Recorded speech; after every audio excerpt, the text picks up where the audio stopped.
We'll just give everyone a moment to come in.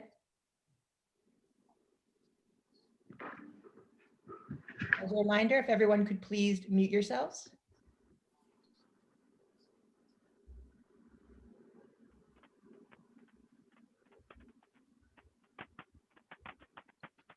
Good afternoon. This is a hearing before the Boston Cannabis Board. Today is Wednesday, February 10th, 2021. Today's hearing is being conducted pursuant to certain temporary amendments to the open meeting law. That is what allows us to meet virtually. Today's hearing is being recorded and will be posted to the City of Boston's website. Before I begin with some procedural matters, I will introduce Chairwoman Kathleen Joyce. Good afternoon. Thank you for joining us today. My name is Kathleen Joyce. I'm chair of the Boston Cannabis Board, and I'm joined today by my fellow commissioners, Commissioner John Smith, Commissioner Lisa Holmes, Commissioner Alejandro Sanquian, and Commissioner Darlene Lombos. Thank you for joining us today. Thank you, Chairwoman. As a reminder, please keep yourself muted unless you are presenting or testifying. We will call each item on the order in which it appears on the agenda. After that, we will allow for a presentation. You will have 10 minutes to make your presentation. Jasmine Nguyen will give you a reminder at the 5-minute mark and the 8-minute mark. After the presentation, we will take questions from the chairwoman and the commissioners, after which we will take public testimony, beginning with elected officials and their representatives. Jasmine Nguyen, our project manager, is going to put in the chat a link to an Excel spreadsheet to sign up. Please use that to sign up to testify. Please do not put your actual testimony in the chat. Please also do not use the chat to contact the chairwoman or any of the commissioners. The record will be kept open until next Tuesday at 5 p.m. You can also submit written testimony. All testimony will be limited to 2 minutes, at which time you will be muted. Again, any additional testimony can be submitted in writing. The board does not give greater weight to written testimony than oral testimony. Calling KG Collective LLC. The proposed license premise is 1589 Columbus Avenue in Roxbury. This is an application for a retail recreational cannabis dispensary license. The proposed hours of operation are 11 a.m. to 8 p.m. This is a certified equity applicant. The date of initial application was September 17th, 2020. The date of filing with inspectional services was September 17th, 2020. The date of the community meetings were November 17th and December 28th, 2020. The presentation team consists of Michael Pires and Marcus Johnson-Smith. Before we begin with the presentation, I will ask Attorney Chayla White to testify regarding the equity certification. Good afternoon, everyone. I was able to certify KG Collective LLC as an equity applicant through documentation that was submitted by Mr. Michael Pires. Mr. Pires met the following criteria from the ordinance establishing equitable regulation of the cannabis industry in the city of Boston. He has self-identified as Black and of Cape Verdean descent. Mr. Pires also qualifies as a person whose household income is at or below 100% of the area median income. Mr. Pires did submit his 2019 federal income tax return, which reported an income below 100% of the area median income.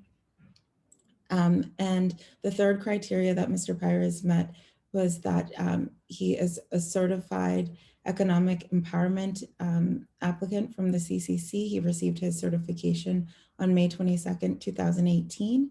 And he has also submitted documentation establishing that he's been a resident of the city of Boston since at least 2018.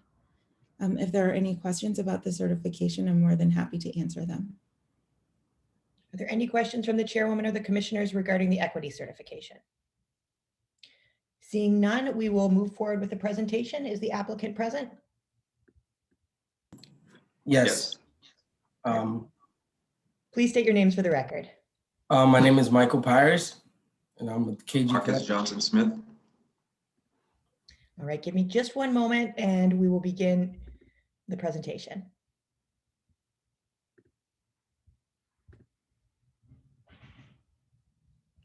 And Jasmine, if you can please begin the timer, the applicant can begin presenting. Okay. So I'll begin. Welcome. Thank you all to the board and everyone who's participating. My name is Marcus Johnson Smith. I'm with my partner, Michael Pires. We're here to talk about our retail dispensary proposal at 1589 Columbus Ave in Boston. This is a concept of our brand that we've developed called Kush Groove. Next slide. Really quickly, I just wanted to, have this slide here because it really reflects who we are, who the team is, as well as kind of the goals and the pursuits of the board. So this is kind of just who we are and grounding us in the presentation. Next slide. As I mentioned before, Michael and I started our Kush Group business in 2011, where we created the brand really based on cannabis merchandise and accessories. 2015, we opened our first retail store in Mission Hill. We've had that store open for about 6 years now. It's 21 plus, smoke shop only for adults. We also opened a second location for a smoke shop in Cambridge, Massachusetts last year. That's co-located inside of a dispensary, a medical dispensary on Mass Ave in Cambridge. Next slide. So a little background about Mike and I, and again, I'll kind of just leave this slide up. You guys can take a little bit about us from this. But we're born and raised in Cambridge and Boston, went to high school together at Cambridge Rindge and Latin, went to college together at Northeastern University. Both of us just really had a passion for cannabis and entrepreneurship and marketing. We each have backgrounds in retail, real estate, and such, as nonprofit as well. So this is just a snapshot of who we are. Next slide.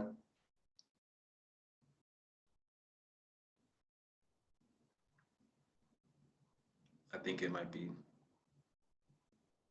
missing some information. Yeah, I don't know, it looks blank. Just give me one moment.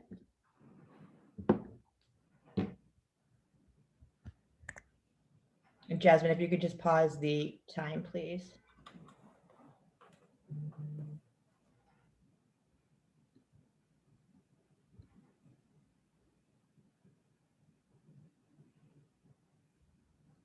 All right, we'll move to another way of viewing this. Just give me 1 second.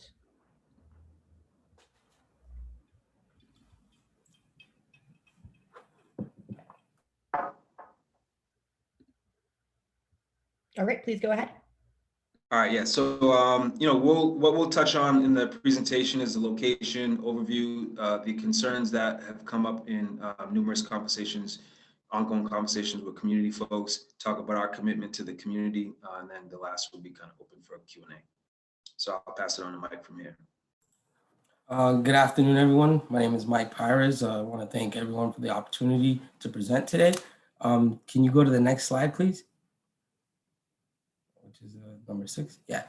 Just going to take a few moments to familiarize you with the property. It's located at 1589 Columbus Avenue in Boston. We've secured a lease on the property. We've had it under agreement since July of last year. We believe that there are no buffer zone issues, meaning that it's more than half mile away from the closest dispensary and more than 300 feet from the closest school. We are economic empowerment certified. That's why we have the aggressive fast track below that we outlined, and we anticipate opening in the fall of this year. And we do currently have a pending change of use application with the Zoning Board of Appeals. And previously this site was used as a church, and at some point it was also used as a dry cleaner. Next slide, please. As you can see here where the 2 arrows meet, the site is on the corner of Columbus Avenue and Amory Street. It's directly across from Academy Homes. Our butters are AP Auto Parts and the Muffler Mart. We're about 500 feet from Jackson Square, as you can see here in the top left-hand corner of the slide, which is very critical to and important to the success of our business. And we're more than 700 feet from the Nativity Prep School on Lamartine Street back here on the left-hand side. Next slide, please. This is just a quick snapshot of our plot plan. The building's approximately 3,500 square feet.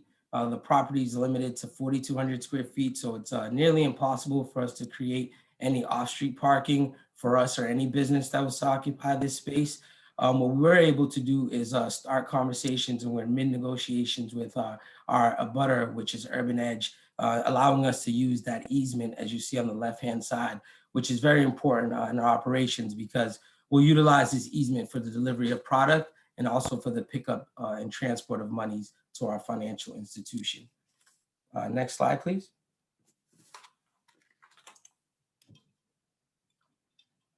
This is a look at a floor plan. As you can see here, I'm going to walk you through it. The entrance is on the corner of Amory Street and Columbus Avenue. We're going to install a new wheelchair lift to ensure access to everyone into our establishment. There'll be a security guard at the main entrance to check IDs of any customers that will be entering into our business. We want to make sure that they are of age and their identification is checked at the point of entry. They'll enter into our vestibule that can house comfortably about 10 people. The vestibule will be decorated with local art from local artists we have relationships with at the Kush Groove shop. Once they make their way around the vestibule, they'll come to a security ID checkpoint where the ID will be checked again and verified upon entry to the sales floor. In the sales floor, we'll have 8 point of sale stations. One of them will be designated for express pickup and online orders. The rest of the house is simply our storage, our receiving and office room vault, where all the product will be stored at the end of the night per CCC regulations. And then something I also wanted to point out is that we're intending to have a small Kush Groove shop inside the building. It'll be a separate business operation, but it complements the cannabis dispensary business. It allows for more employment opportunities and can act as a waiting area just in case we do have moments of high demand. Next slide, please. 5-minute warning. So this is just a quick rendering of the outside. This is the more prominent side on Columbus Avenue. As you can see here, we're going to do some renovations with some stucco finish, put some wood screen slats over that, give it a real nice look and feel. Very discreet signage, and we'll have lighting and cameras throughout. Next slide, please. And this goes for the same of the side view. As you can see here, same finish, cameras throughout, and then that side door will be used for deliveries. Next slide, please. I'm going to touch base on the security. This is just a look at our security plan. As you can see, there's cameras that cover every angle of the building. We'll have hold up alarms at the point of sale stations and the offices and the vaults, and motion alarms as well. And as I mentioned, there'll be 3 instances where IDs will be checked at the main entrance, at the security ID point in the vestibule, and also at the point of sale station. Next slide, please. So as Marcus mentioned earlier, we want to cover some of the outstanding concerns we've heard from the community. We've held 6 different community outreach meetings with different organizations and also with the assistance of the mayor's office. So we want to spend a couple minutes or briefly run through some of those concerns and how we're responding to them. Next slide, please. So something that often comes up is safety. And, I want to point out that is our top priority. We are local, we are entrepreneurs in the area. So maintaining the safety and integrity of the neighborhood is very important to us. We're committed to working with the Boston Police Department, the Bromley Heath Task Force, and Academy Horns Task Force to ensure a secure and safe operation 7 days a week at our establishment. We'll have on-site security, as I mentioned, security cameras. Product will be delivered in unmarked cars, using the easement. And youth diversion is something that we have experience in. We have a 21 plus establishment, 2 of them now, and where we have experience in not letting minors into our building and not letting them get access to our product. Next slide, please. Something that also often comes up is parking and transportation. As I mentioned earlier, Jackson Square is about 500 feet away from our establishment, which is very important in allowing access for customers and our employees. And there are also several bus stops right outside of our door. We do have on-site loading, but we don't have any on-site parking, unfortunately. But we are working through that. We are talking to some abutters to see if we can lease some parking spaces, but we don't have any commitments for that yet. We did meet with William Moose from the Boston Transportation Department this morning and express some of these concerns with him. And, we're trying to work through some solutions to create some both short-term parking as well as long-term parking very in front of our building. Next slide, please. 2 minutes. So these are just some of those concerns, just kind of summarized and how we're responding to them. We don't have much time, but I'll leave that up there for a second as I'll pass it on to Marcus as he addresses our commitment to the community. Next slide.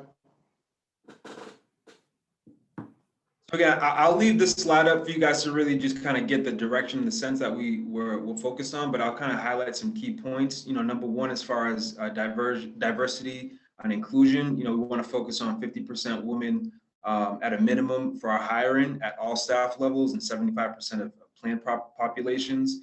And we'll be tracking these through employee tracking software. Our employment plan is really reflective of kind of our track record that we've had in Boston. Local outreach to existing communities, participating in fairs. Mike mentioned that we want to put our Kush Groove shop in that space, so it really gives enhanced career opportunities outside of just that cannabis retail space. And again, at times we've had with our previous business, 80% residents of Boston that we've hired. At times 80% Black and Haitian American as our staff. So we really have a track record of diversity in hiring. Next slide. Again, complementing the information on the slide, we're committed to wages starting at $17 an hour with benefits, training and education as well, and then recruiting really focused on word of mouth. Next slide. These are the organizations that we've committed to support, and I think it's really important to highlight that these organizations, reflect a unique diversity. One, they're founded and ran by young Black and Brown executives from Boston. These are organizations that we know and we have worked with in the past. They focus on women entrepreneurship and career development. They focus on cannabis education. They focus on youth. And so these are the kind of focus points in the community contribution we want to give back to. Based on the council's recommendation, we've reached out to the JP Regan League as well as the JP Music Fest to support that. And with our ongoing communication and correspondence with the community groups, we've committed to participating as well and being a good partner with those groups. And that's 10 minutes. That's time. All right, well, that was pretty much the presentation, so thank you. Thank you. Thank you very much. Beginning with Chairwoman Joyce, do you have any questions for the applicant? I do. I have a couple of questions. Just to clarify for the record, Mr. Pires, the equity certification lists you as 80% of KG Collective LLC, and the board memo lists you as 67% equity ownership. Yep. They both qualify for you, but I was just wondering what has changed.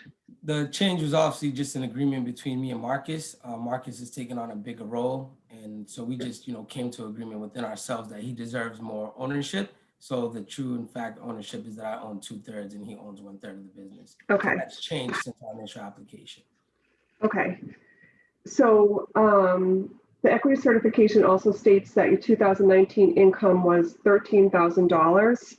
And then the board memo indicates that you have contributed $20,000 to the startup of this. My income. May I interject? That's his taxable income that was reported on his tax returns. That's not his full income. However, from the tool that I'm using, I was instructed by that department to use the taxable income. Either way. So just to answer the question, the $20,000 that you invested. Yep. I got that money from a property that I refinanced. I own an investment property that I developed and built myself in the neighborhood that I grew up in. And I took out a loan of $50,000 earlier this year. And if you need documentation, I can that. Oh, that's fine. I just flagged it just as I was reading the board memo last night. It just something that I wanted to ask you about on the record. So I just have a couple questions about the business operations as well. from a licensing perspective, with the out-of-state IDs, would you be willing to ask for a backup ID for any out-of-state ID with a picture?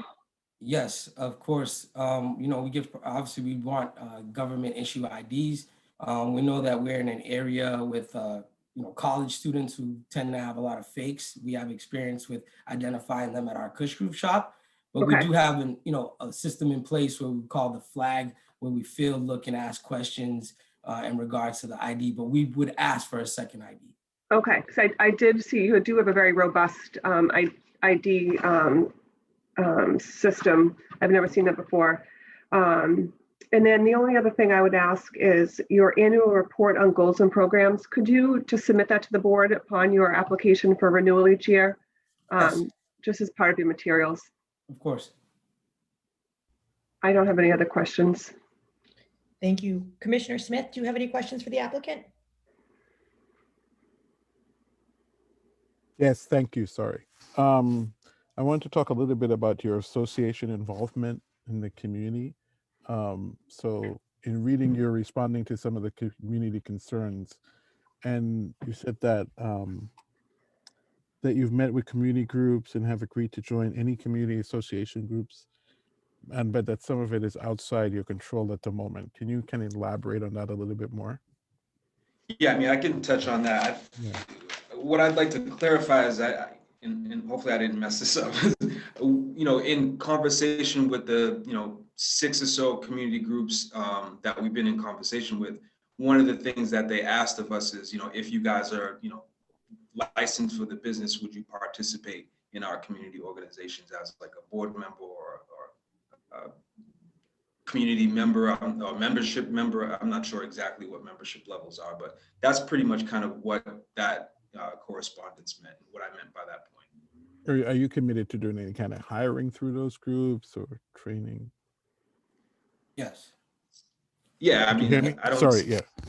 I didn't really hear you. Sorry. Oh, sorry. I was asking, are you committed to doing any sort of hiring through using those groups? Through community? Absolutely. Okay. All right. We're not opposed to it at all. Okay. And you talked about your commitment to employing Corey. Can you elaborate on that a little bit more? Yeah, I mean, we Like have what a the minimum. plan is? Yeah. Yeah, I mean, we talked a little bit about, you know, the focus of 50% woman as one indicator, 75% being planned populations that kind of fall in, you know, the categorization of Black and Brown, vets, LGBT, disabilities. With Core, we have a 10% kind of goal just to start. I can say in the past, we've had, you know, probably 20% of our staff at Corey levels. And so we have experience with hiring, you know, Corey folks, and we're committed to it. We're not, you know, against it by any means. So that's kind of just kind of where we're at with our approach with hiring overall. So you're at 20% now between your Cambridge and Boston? No, we have in the past, you know, we've had Okay. staff kind of rotate, you know, go on to different things, but at times we've had, you know, probably 20%. Okay. And we've identified organizations that we do want to work with in hiring folks with Corey, one of them being Operation Exit, and then another one called Project Turnaround that is run by a friend of ours named Ramilda. So we've started that, you know, research and identifying the groups that we do want to work with hiring folks with Corey's. All right. Thank you so much. Thank you. Commissioner Holmes, do you have any questions for the applicant? I do, a little more so just some suggestions. So your separate crush groove shop inside, that's strictly going to be like a smoke shop, and are the ages going to be 21 and above? Sorry, it's not necessarily going to be a smoke shop. It's going to be more of a lifestyles and accessories store. The one that we have in Cambridge is inside of a medical dispensary, so there's restrictions on products we can sell. So we're not going to sell any tobacco inside of the shop. There's other products that we're not going to sell, but it's more going to be our apparel and some products that complement cannabis. But you're not even going to be allowed into the vestibule area if you're not 21. So to answer your question, no one under the age of 21 will be allowed into our shop. Okay, and I would suggest that you hire or get with a security specialist to help you really pinpoint your security issues, how your guards are going to be trained, you know, the monitoring of the outside and what you need to do to make it a hard target. I know you guys had a quick kind of intro into this, but I strongly suggest that you take advantage of what being an equity applicant can offer you and get a security specialist to help you really tighten up. Because as you said, where you're going is going to need a little extra help in securing the facility. Agreed. Thank you. We have been working with a security consultant. Okay, good, good. So when you Especially- get that, I think it would be helpful if you could put some of that stuff in writing and resubmit it, because right now it's kind of lacking on that side and you don't have Okay. anything to show us specifically what your security details are going to be. And that's all. Okay. We'll be sure to get that to you. We did want, for brevity, we did want to keep, you know, the documentation we submitted as concise as you guys have requested. So, but we will follow up with, you know, more kind of robust, you know, plans on that stuff, because we do have it. Okay, great. Thank you. Thank you. Commissioner Lombos? Thank you so much. I really appreciated from the application, the employment plan and the diversity and inclusion plan. Particularly, I wanted to just ask a question about and commend you for singling out single mothers as part of your target group. I had a question though. Have you thought about in terms of benefits or what you're thinking about in terms of childcare? Given the problems that we're seeing with women going back to work, single mothers and particularly, just want to see in your plan or your thoughts right now, what your plan is for that, given that you've targeted that wonderful group of women. Well, I think the intention is there in for all the right purposes. I'm not, I don't have children. I'm not a woman. And Mike doesn't have children as well. But again, the intention is there. And I think part of the hiring plan is to bring along women that would have, you know, that kind of direction and give us that side, give us that direction and provide that leadership on what sort of programming would best support the woman that we want working for us and with us for. So I don't think we have all the answers to those today, but the intention is there 100%. Yes, I appreciate the intention. I would love to see more of a plan. So that's great. I really appreciate the intention and would like, again, there are plenty of resources out there. I could also suggest some, but plenty of women Please. who Yeah. be willing to share with you some advice on how to really make that intention real. Please, yes, send us anything you can.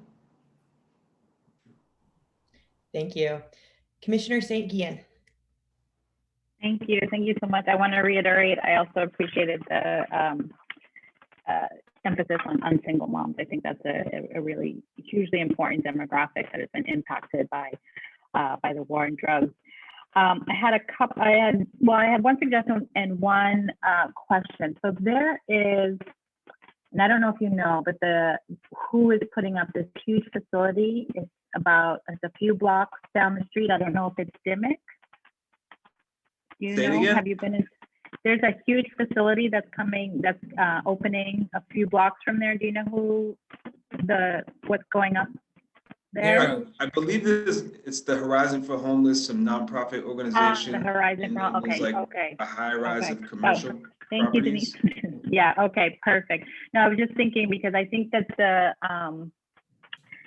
the parking is going to be a significant issue given, and I think a lot of people will go on foot. I think, you know, it is a highly populated area. There are a lot of people who will go in transportation. The traffic there, though, as you know, is just insane already. So I was just trying to think of sort of what might be a good partner in terms of parking. I know you said you've been doing some talking to abutters and so forth about leasing spaces. I think that would be huge. I was just thinking of them because I imagine that they'll have a lot of parking there. So And then the other thing, given the community that you're in, I would recommend definitely a strong partnership with a Somali organization that works with Somali youth. It's a huge population, particularly in Academy homes. And that has been, I used to run the Office for Immigrant Advancement for the city of Boston. And so know that there's been a lot of challenges. Young men, young Somali men in particular, just feeling a little disenfranchised from their family and then not quite part of the Black community. And so like, there's just been like, their challenges have been very unique, and given the population, I think this is a good opportunity to provide mentorship, to provide connection. So I would just make that recommendation. Definitely. Mike, you want to respond about the conversation you had this morning with the parking and traffic folks? Yes, Commissioner, we spoke to, as I alluded to earlier, William Moose. He actually had some suggestions of how we could create some additional parking. Obviously, just early in the conversation, but he feels confident that as long as our abutters are okay with it and the community is okay with it, that we could possibly create, 2 to 3 short-term parking spaces in front that we can designate for 30-minute parking, and then some parking on Amory Street connector as well. But again, it's just in the early stages, but it's, we're doing everything we can to try to make parking and then also lease parking. We spoke to Urban Edge and others in the area, so we'll follow up with those. Thank you. Thank you. We will now take public testimony. We will first begin with elected officials and their representatives, and then we will turn to the sign up. When you are called, please state your name, your full name if not provided, your address for the record, and your affiliation, if any. Are there any elected officials or individuals representing elected officials who wish to testify today? Yes. Good afternoon, Madam Chair and members of the board. My name is Lindsay Santana from the Office of Neighborhood Services. The applicants have had an extensive community process. They have had 2 community meetings, one on November 17th, and one on December 28th. They have also met with local civic associations and nonprofits. We recognize there are concerns regarding parking, but the applicant is currently working with BTD to identify solutions. We ask that the applicants continue to work closely with community members, so the mayor's office would like to go on record in support. Thank you. Thank you. Are there any other elected officials or representatives of elected officials who wish to testify? Yes, good afternoon, Madam Secretary and members of the Commission. Justin McCleary from City Councilor Matt O'Malley's office. The council would also like to go on record in support of this proposal with the expectation that the proponents continue to work with BTD and neighbors to implement a robust traffic and safety plan. And he also asked that they continue to support local nonprofits and work to supply jobs for local residents. Thank you. Are there any other elected officials or representatives from elected officials' offices? Seeing none, we will now turn to the individuals who signed up. As a reminder, your testimony will be limited to 2 minutes. The record will remain open until Tuesday the 16th at 5 p.m. You can also submit written testimony, and that will be given just as much weight as any spoken testimony. Calling Ian Powell. Yeah, right here. Give me 1 second. Sorry, just literally walked in the house. There we go. I'd like to say good afternoon to everybody. Thank you for your time. Thank you for your energy. A moment like this, an opportunity like this is very, very rare. So I really want to appreciate all of the effort, time, energy that has gone into this process that these 2 men have done. It's solely not them, but they have been pretty much encompassing different access and portals of the community for them to be there, because they represent all the voiceless people that aren't in this room and all the people that don't have the opportunities in this position. So we need this business because they are not only a symbol, but they represent truly what Boston looks like and what entrepreneurship needs to look like in Boston and what's actually missing. So highly consider this, and I contend anybody who opposes, because you're taking opportunities away if you're not granting them this license, in my opinion. Thank you for your time. Thank you. Calling Patricia Copeland. Is Patricia Copeland present? Calling Stacy Romeo.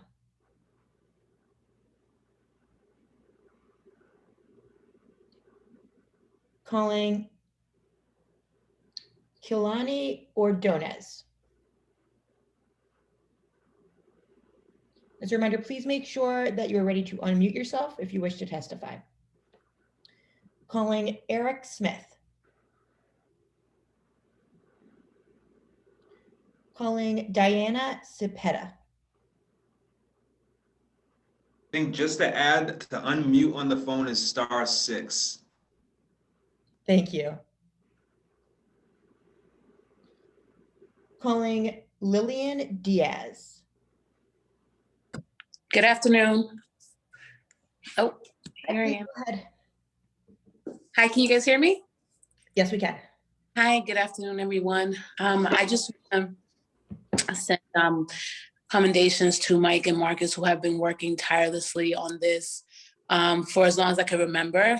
I think that we could talk for more than 2 minutes of how great they are, you know, community members, friends. But I think it says a lot about what they were doing in the process of getting here. They were reaching back around. They were helping local folks understand what the process would be like. Before COVID, obviously, they were hosting these great information sessions, which just says a lot about how they are as men, and how important being representations for the community is to them. They're wicked smart, super savvy. And I really cannot see anybody else more deserving of this. You know, the Kush Groove is a global brand. You know, it went big. It was very small at first, and they've grown into this big, beautiful thing. And I think this is just the culmination of what they've been working for so many years. So I think they are the most deserving. I'm a little biased, but definitely they have the credentials and the experience and the gut to do it. And they're real Boston kids. And I think that we deserve a chance to get in there in that business, so we're not left behind. Thank you. Ms. Diaz, could you please state your address for the record? Oh, I'm sorry, 23 Dawson Street, Dorchester. Thank you. Thank you. Calling Rodney Marcellus.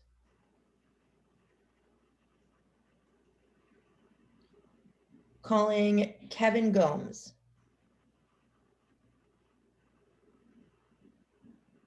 Calling Carolyn Royce. Hi, thank you. My name's Carolyn Royce. I'm at 19 Olmsted Street, Jamaica Plain. I'm here representing Eggleston Square Neighborhood Association. We participated in a number of meetings and conversations about this proposal. We're offering non-opposition. We heard a lot of voices at our meetings. Some are very opposed to marijuana under any circumstances. Some are at the site. A lot of people are very much in support. People were excited. It's an equity applicant with background. So we do have requests that we would like to include that we've shared with Mike and Marcus. We'd like some of the, and you can look at our letter for those details, but we would like some of the security confirmed. We listed some of the points. We would like the deliveries. They have access to an easement. We would like that confirmed with the owner of that easement, which is Urban Edge, and that it would exist for the duration of the lease. As far as parking, it's been pointed out that there's no parking and there's ongoing conversations about how to deal with that. We do think that this, I know KG is going to continue to look on locating some off-site parking at some nearby lots, but there's a couple of things they could do now is one, locate some bike parking on site. And also they really need to identify 2 short-term parking spaces for drop-offs and pickups, for express pickups, for Uber, Lyft, people arriving by Uber and Lyft. I think that's one of the things the Cannabis Board can do to support applicants is really ask BTD or whoever needs to do that at the city to really facilitate that location of drop-off spots. I think that would be helpful to the community. We're really trying to manage with no parking on that site. Also, just to point out that this area is undergoing a lot of transition. We have a lot of construction happening. We're in Plant JP Rocks area, lots of development coming. KG's is in touch with Urban Edge, who's going to have a construction project next door, which is good. But we also have a lot of transportation improvements, a dedicated bus lane, a lot of planned pedestrian improvements. We have a transportation study happening for the square. We would like KG to participate in whatever they can do to facilitate. Ma'am, that is over 2 minutes. So we would ask you, we also received your letter and it will be reviewed. So we appreciate your testimony.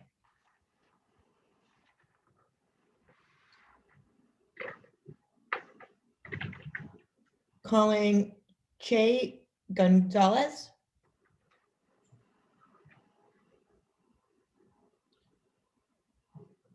Calling Blake Coughlin. Hey, thank you. I appreciate the time to speak here. My name is Blake Coughlin. My address is 12 Hovey Street, Watertown, Mass.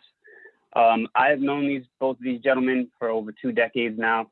Full disclosure, went to high school, also went to Northeastern with them both. I think there's 2 key points I really want to stress here. One is their business acumen. I know that they touched on that slightly, but I think one thing that should definitely be highlighted is that is one of the sectors of business that's been hardest hit in the pandemic. And I think that the fact that these gentlemen have been nimble enough in this pandemic to keep the lights on and be able to still pay employees throughout everything that is happening in the retail sector, I think it definitely really highlights their business acumen. So I just wanted to point that out.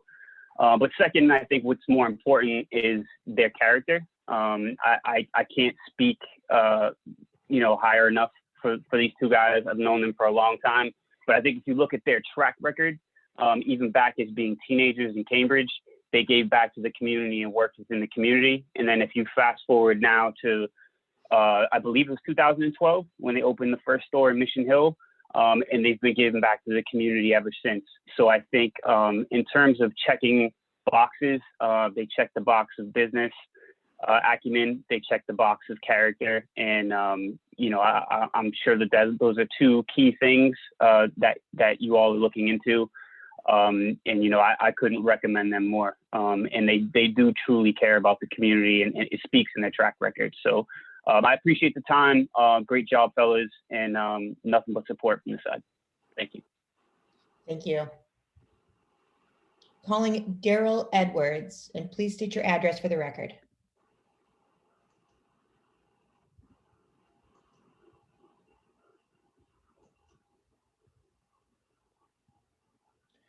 Calling Patricia Copeland.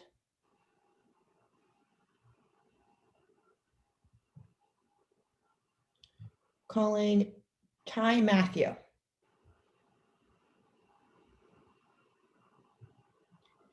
Calling Armindo Gonzalez.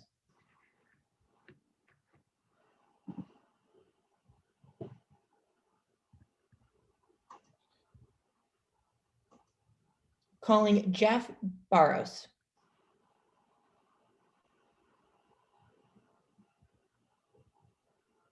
Calling Junior Joseph. How you doing, everyone? Peace be upon you. Thank you. Please state your address for the record.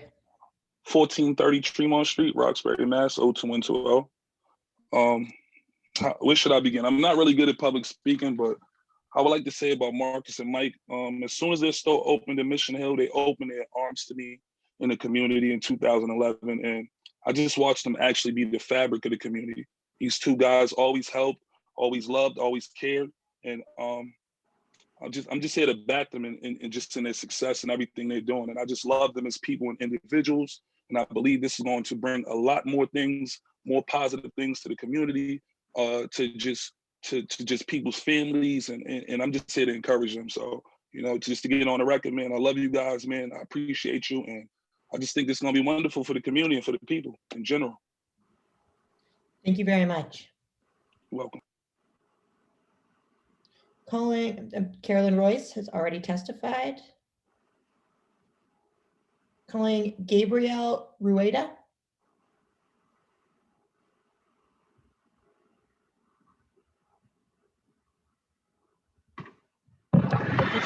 Michael Reiskind. My name is Michael Reiskind. I live at 425 South Huntington Avenue in Jamaica Plain, and I'm a member of the Jamaica Plain Neighborhood Council. They came to a meeting on December 22nd, and we voted to send a letter to Councillor O'Malley, and Councillor O'Malley's aide, Justin McClary, has already testified, expressing the most of the points of the letter. It was a letter of limited non-opposition, asking that they move forward as long as they continue with the community process.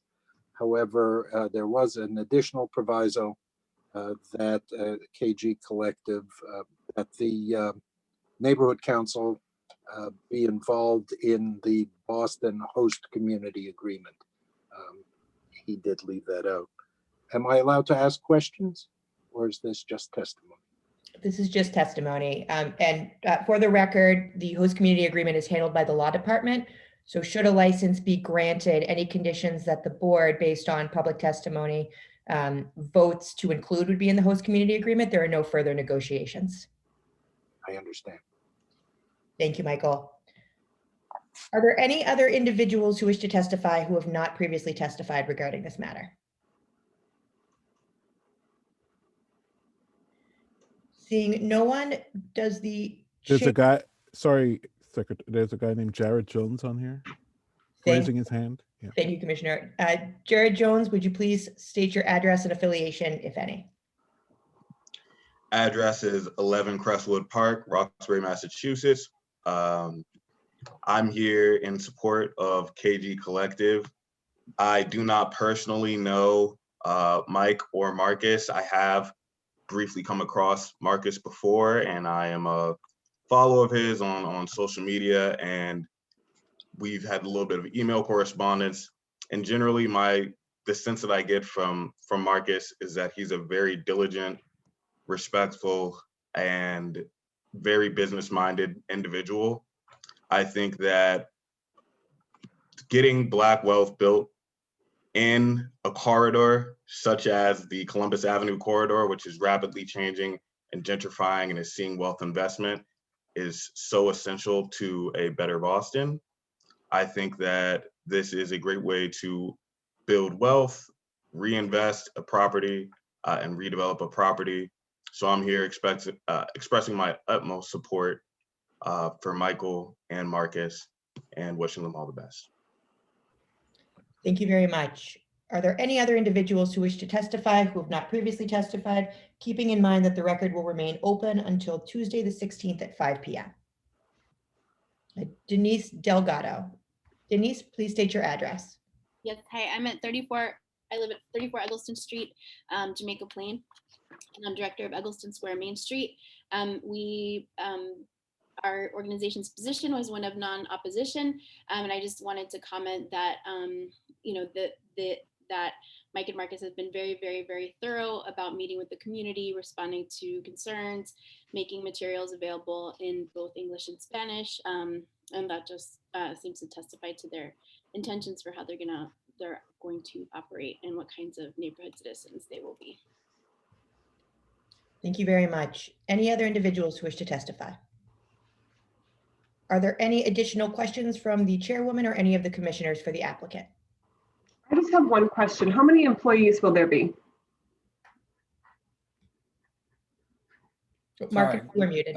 We expect to have about 20 employees and 12 on site at any given moment.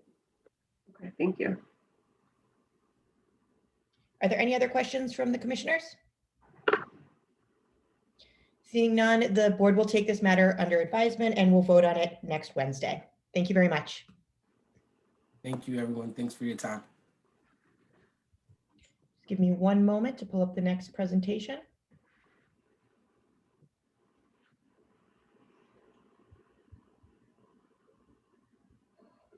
Calling Mayflower Medicinals, Inc. The proposed license premise is 230 Harvard Avenue, Alston. The application is for a co-located medical and recreational cannabis dispensary license. This license premise is currently open and operational for medical. The proposed hours of operation are Monday through Saturday, 9 a.m. to 7 p.m., Sunday, 11 a.m. to 6 p.m. This is a non-equity applicant. The date of the initial application was October 22nd, 2018. The date of the filing with Inspectional Services was August 19th, 2020. The date of the community meeting was April 2nd, 2019. The presentation team consists of John Henderson, CEO, President, and Director, and Michael Ross, counsel to the applicant. Is the applicant present? The applicant is present. Just give me one moment and we will begin with the presentation.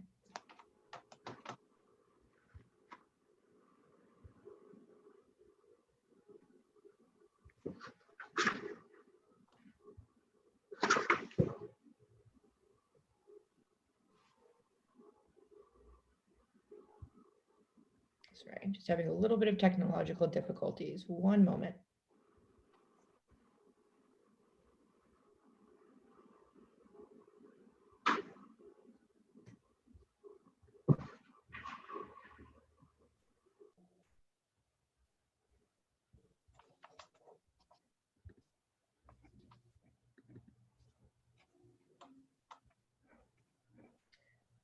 Can you see the presentation?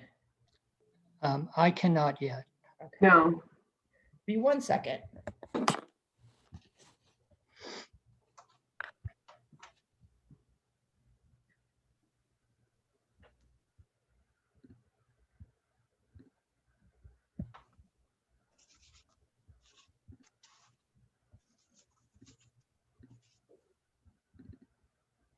All right, can we see the presentation now?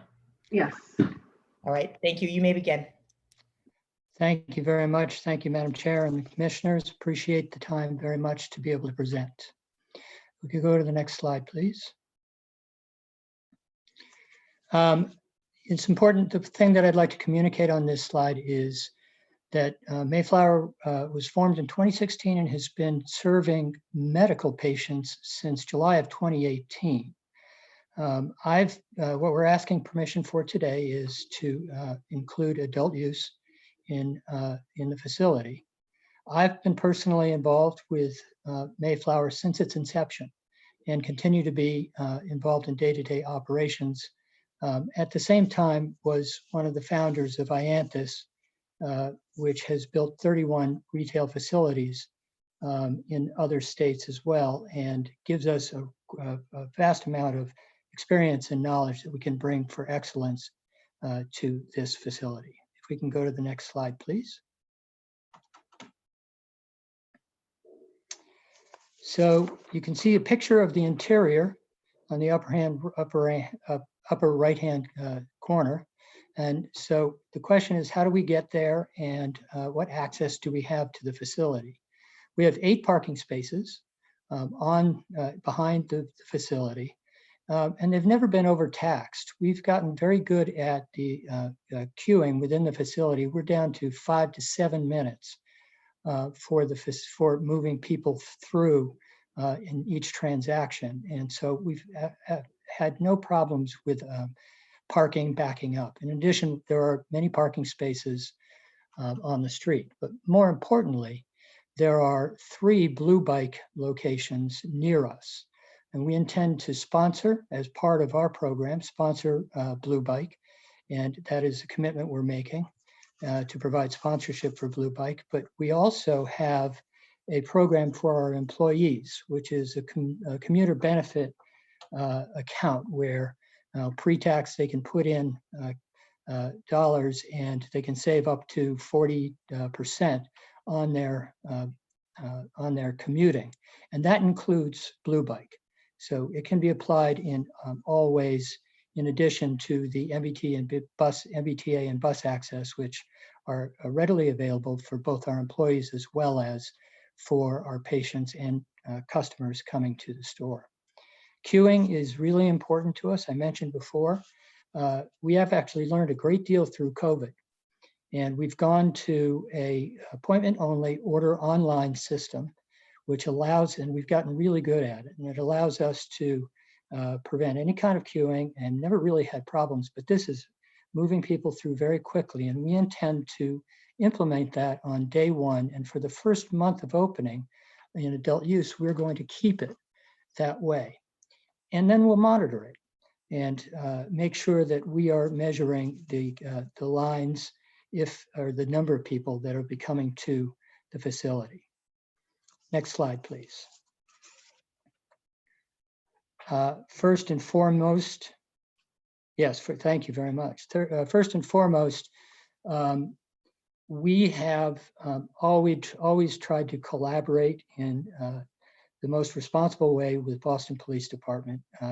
D14, we got feedback from them when we first opened, and we shifted our operating procedures based on that feedback, all the way to providing access to video for issues in the neighborhood where they would like to see video taken by our cameras, had nothing to do with us. So we're trying to be responsible and supportive. We started with two security guards, monitoring all the perimeter throughout our working hours. We brought that down to one security guard based on our experience. But when we opened for adult use, the intent would be to bring back the second security guard for the same reason. We want to simply be highly observant of any and all activity. And we will keep that until, like we've done with at the present time, until we feel like it is otherwise needed in a different way. The building is very secure. It's got 25 cameras inside and out. And importantly, in the 2.5 years that we have been operating, we have never had an incidence of loss or diversion. Next slide, please. 5-minute warning. Okay, thank you very much. So we are making commitments in terms of hiring, but it's important to note that prior to commitments being made over the last 2.5 years, our record is 66% of our employees have been Boston residents, 33% have been minorities, and as of even today, 54% are women. Our commitments are 50%, no less than 50% are Boston residents. And for women, in our application, it actually says 50%. So this is a typo, and I apologize. But 50% is our commitment for women, and 50% is our commitment for minorities, as well as being committed to Corey-related employment issues. We are also going to commit to bringing on 5% relates to 1 or 2 people as part of our staff. Could go on. Next slide, please. This gives you an idea of our compensation, our benefits.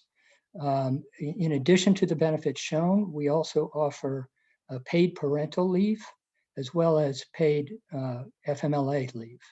And importantly, we are absolutely respectful and want our employees to make informed decisions about their employment. And that includes the ability to unionize and collectively bargain. And that is best represented by our Holliston facility, where the employees did exactly that and did so with the UFCW Local 1445. And we will continue to support that ability by our employees to do that. Next, please. Yes, thank you. I am delighted to talk about the Clone program. This is a paid fellowship program where we are essentially providing training and skills so that the individual can have the ability to go to employment outside the industry or within the industry. And our commitment is to do 6 fellowships a year. They run in 3-month segments. They can be for retail, for manufacturing. They can be for both, and have been for our first graduate, who is actually now an employee of Mayflower. And we're delighted by this program. Next slide, please.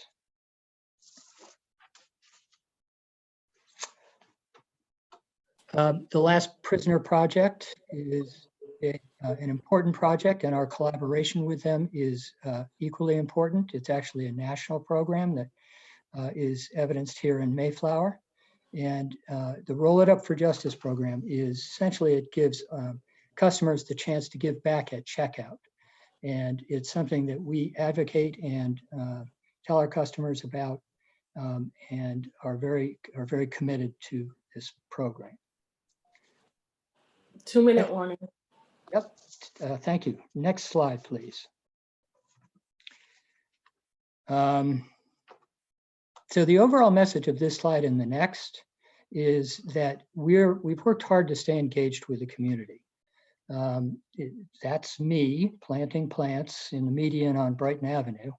And we've, everything from communication with various organizations, supporting organizations such as Alston Village Main Streets, as well as the commitment we made to the city to provide planting and the support of that planting over the coming years along the underutilized medians in Brighton Avenue.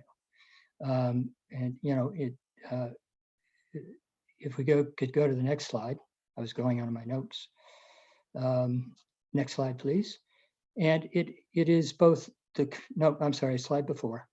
It's both the local community as well as in the city of Boston. We have a program as well called the Artist in Residence program, which essentially is taking local artists from the city who then work with us over a 3-month period and provide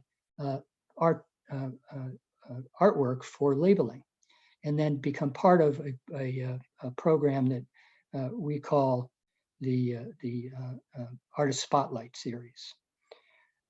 Overall, I think that is a summary of what we've been trying to do over the past years: is be a good neighbor, be a supportive neighbor, be good in the community, and provide a service to those who are coming to us. Thank you very much. And I guess it's time for questions. Thank you very much. Chairwoman Joyce, do you have any questions for the applicant? I have a few questions. Are the 8 parking spots for customers only, or do your employees park there? Our employees have parked there, but they are for customers only and will be. Okay, and I do like in the application how you are encouraging customers to explore the commercial strip there, because there are a lot of other stores there, but there's also a lot of residents there, and you're in the middle of a college community. So I just want to go over what you're doing for ID checking. You're using a scanner, right? Yes, IDs are checked before you even get in the door. Okay. And then the ID is scanned at the inside vestibule before you get in. That's we see a lot on the liquor side that these fake IDs are become more and more sophisticated. Once these scanners are updated with software, there's even more sophisticated IDs out there. What will you do for out-of-state IDs? Well, we are willing to go to a backup check for 2 IDs. And that is something I actually checked with my head of security. So that's what we will do. Okay, and the backup should be a picture ID, not a gym membership or something. Yes. Okay. All right, I appreciate that. And then your clone program, which is very unique, the fellowship program, yes. Are those students, or are they a certain age that you're drawing the fellows from? We are trying to draw fellows from. It's not limited, and very honestly, it's trying to provide opportunity. So it's not limited. Yeah, I like that. I think sometimes some things are so narrowly crafted, you are missing them. Some of these fellowships might miss the mark on people who could really benefit from it, and who you could benefit from. So those are the questions I have right now. Leslie, I'll turn it over to the other commissioners. Thank you. Commissioner Smith, do you have questions for the applicant? Yes, actually, I'm going to follow up on the clone program question, Mr. Henderson. Yes. So how do you identify folks for that, fellows? We actively go out and essentially advertise like we would for, get into all the various medium that you would to be looking for people. So we've That's how we do it.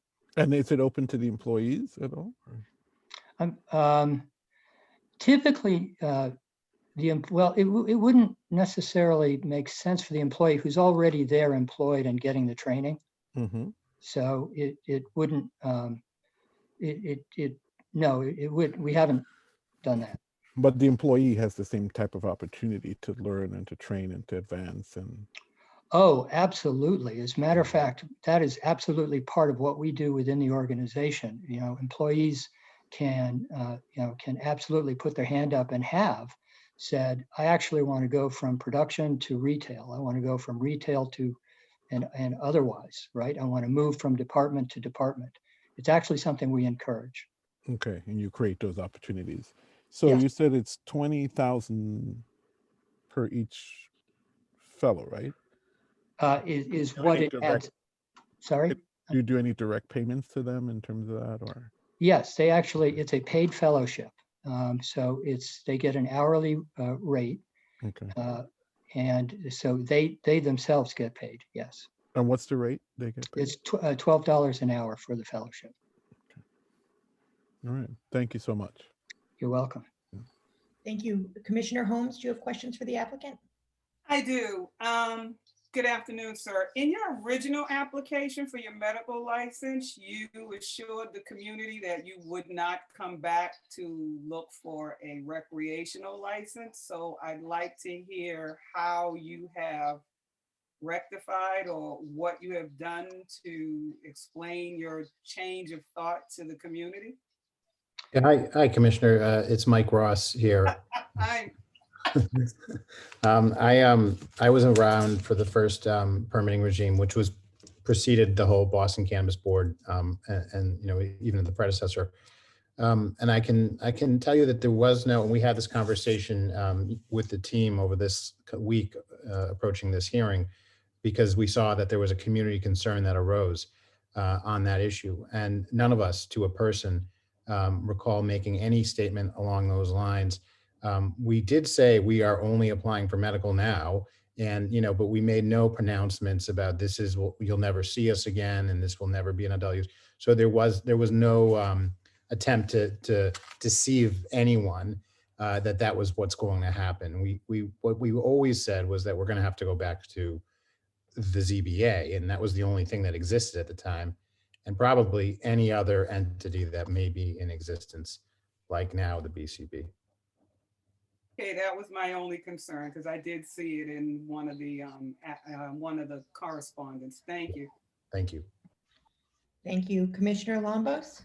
Thank you. I had that similar concern. Thank you, Commissioner Holmes. Always on the same wavelength on that one. I have a question about, and this is just to understand your thinking, because I think that the application does talk a lot about, or your presentation talks about commitment to the local community. Just wondered what your thought process was in terms of the Last Prisoner Project being more of a nationally based organization. Just wondered what your thought process, not to say anything about that's probably a wonderful organization, but there are also wonderful organizations locally based in Boston. So just wondered what your thoughts are about that. So I would say, one, if there are other organizations in Boston, I would be very interested in following up and engaging with other organizations as well. The Last Prisoner Project was felt from a sort of what we were able to really leverage and make the most of an important issue. We felt like we could implement it in a way that actually had a real impact. I mean, that's the thought behind it, and equally here in Boston and make that impact. But that was the thought. But I will reiterate, I would be interested in local organizations that we could, because as we have locally, that we could actually follow up with and make that kind of impact as well. Commissioner, we will provide him with the workforce development contacts and the returning citizens contacts, as well as Mass Hire, who I know are companies that do well in this, or organizations that do well in this space. And if there are any others, we're obviously open to hearing from them as well. Thank you. Commissioner St. Gian? Thank you. Thank you for the presentation. Just kind of a couple questions around employment. So is there an intention to expand the number of employees with the expansion into recreational, or are you leaving it as is? There would be. We would increase. Right now we have 12 employees, and we would go up to 16, maybe 18, certainly 16. So there is, as we look at over the course of the year, we absolutely have opportunities to make an impact. Okay. Okay, so that was my other question. So of 12 employees, 46% are currently identified people of color, and of those, you have one in a managerial position. Is that correct? We have a manager and an assistant manager. Okay. That's it. Thank you. You're welcome. Thank you. We will now move to public testimony, beginning with elected officials or their representatives. We have again put the link in the chat. If you have not signed up to testify already, your testimony will be limited to 2 minutes. You can also submit written testimony through Tuesday, the 16th at 5 p.m. Are there any elected officials or representatives of elected officials who wish to testify regarding this application? Yes, Madam Chair, members of the board, Connor Newman with the Mayor's Office of Neighborhood Services. Let go on record in support of this proposal. We conducted a community meeting run through ONS on April 2nd of 2019. It was one of the better, well-received public meetings that we've conducted. I think I've conducted 8 marijuana, cannabis-related meetings in Alston, Brighton. We think that this is a great location. We believe the applicants already proven themselves that they know how to manage a dispensary. We've had little to no complaints regarding the current location where they've been operating as a medicinal marijuana dispensary. Regarding issues such as parking, they are a short walk up from the B line on the Green Line, and they are also on the 66 bus route. We think that they would be a great addition to the Alston Brighton area. Thank you. Thank you. Are there any other elected officials or representatives from elected officials who wish to testify regarding this application? Seeing none, we will turn to the individuals who signed up online. Just give me one moment. Again, when I call your name, please state your address and affiliation, if any, for the record.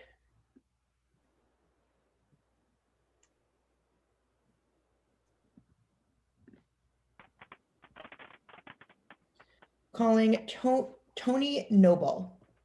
Is Tony Noble present? Calling Mary Behringer. I think you have me on the wrong project. I'm going to comment on the one in East Boston. I apologize. Thank you. That's okay. Calling Anthony Diisadora. Good afternoon, everyone. Madam Chair, members of the board. I'm Tony Diisadoro, president of the Alston Civic Association. We just have a procedural issue, question. We go back a number of years with this proponent. Very much, they did great outreach to us during the medical dispensary approval process. Now to recreational. Our big concern here is that we were caught a little bit off guard by the announcement of their appearance before the Cannabis Board today. It came to us via the city website. We did not hear from the proponent in enough time. And it's important to note that, as Connor was mentioning, there was a community meeting sponsored by the city on April 2nd, 2019. But they have, the last time they appeared before the Alston Civic Association was October 17th, 2018. So although I appreciate the targeted outreach that the proponents have done, including to myself, the bottom line is the community has not really, for almost 2 years, know the details of the current proposal. What I saw today is the first updated details of the proposal that they are presenting to the community. So I'm asking the board, is it a reasonable and appropriate request that final determination by this board wait until the proponents or the city can have another community meeting and give people an opportunity after 2 years to respond to the current proposal? They have committed, the proponents have committed to having such a meeting.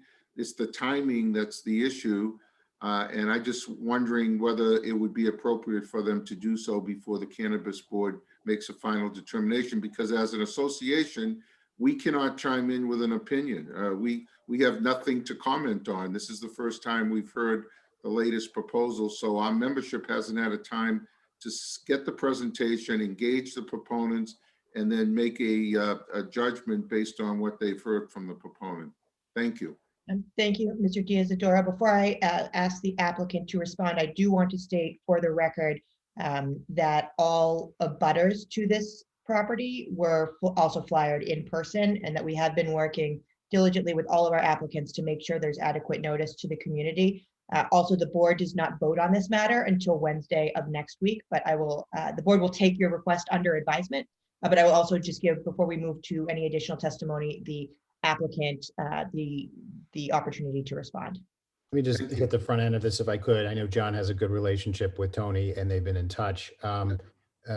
We did in fact have an update as required by the BCB's own regulations, a 1-year update to the community amid COVID on July 2020 with the appropriate notice as required by the BCB. So that was a virtual online meeting. It's been hard to have the type of presence that we previously had amid COVID. And the only other thing I'd say is that the delay had to do with the delay in the formation of the BCB, as I'm sure you've all heard kind of this echo, because all of a sudden people are coming back now and after this long kind of hiatus. And I think it has to do in part to the formation of the BCB, but also due to the COVID. And the two events kind of connecting with each other created this long delay. The final thing I want to say is that we have scheduled a meeting, tentatively scheduled for March 8th, 2021, a virtual community outreach meeting, and it's pending approval. Because it's virtual, the municipality, the city of Boston, must sign off prior to our advertising of same. That would allow for community weigh-in prior to our zoning board of appeal hearing, which obviously would come after March 8th. And I believe that was the commitment that John made to the Alston Civic Association, that prior going to the ZBA, because that's all that existed at the time, he would come back and he would have a community meeting. I don't know if John has anything to add to that. Oh, I'm still on. No, I think you said it well. I don't have anything to add to it. Thank you. Thank you. And again, the board will take that request under advisement. Thank you, Mr. Diaz-Adora. Calling Jared Jones. Is Jared Jones present to testify? Yes, I'm here. Please state your address for the record. 11 Crestwood Park, Roxbury, Massachusetts. I just want to say that, one, I'm really appreciative of this Boston Cannabis Board process that we have. I think it's very transparent and it gives a lot of people an opportunity to state their grievances. Two, I think that, you know, it's funny that medical shops that have been proven to be successful in sort of managing their crowds and managing expectations and being generous community partners, I just think on a base and a core level, I still think it's odd that they're sort of asked to go through an additional set of things for recreational. And I understand it's the law, but what's the law and what's practical and what's right doesn't always make sense. I think that, you know, I'm in support of this business as well, simply because the only real consideration that a recreational outlet is going to bring than a medicinal is fear of traffic and crowds. I think they've proven to be good with crowds. I think that if we keep chasing a fear of traffic, we delay the opening of these shops, we create more traffic. And quite frankly, as far as crowds and there are something like 60 shops open around this state and a lot of other shops that will be coming on recreationally in Boston. So whatever crowd concern or security concern, I think will be relatively minimalized within the next 2 to 3 years, if not sooner than that. So with that in consideration, I would have to support this proven vendor and them trying to open up. Thank you very much. Are there any other individuals who did not previously testify who wish to testify regarding this applicant? Seeing no one, the board will take this matter under advisement. We are going to take a 3-minute recess before the next agenda item. Thank you. Thank you. Thank you.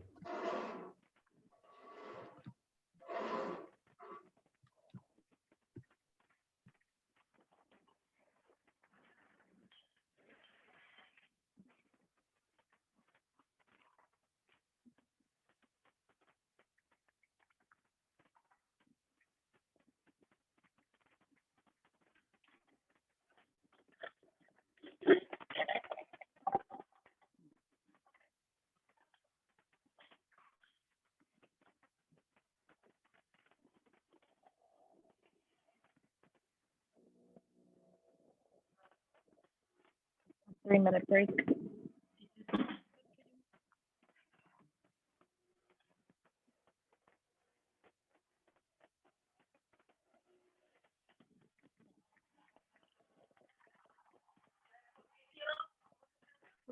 Let me know. You want them to personally message you? DM me. Hit me up.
We will get started in just 1 more minute.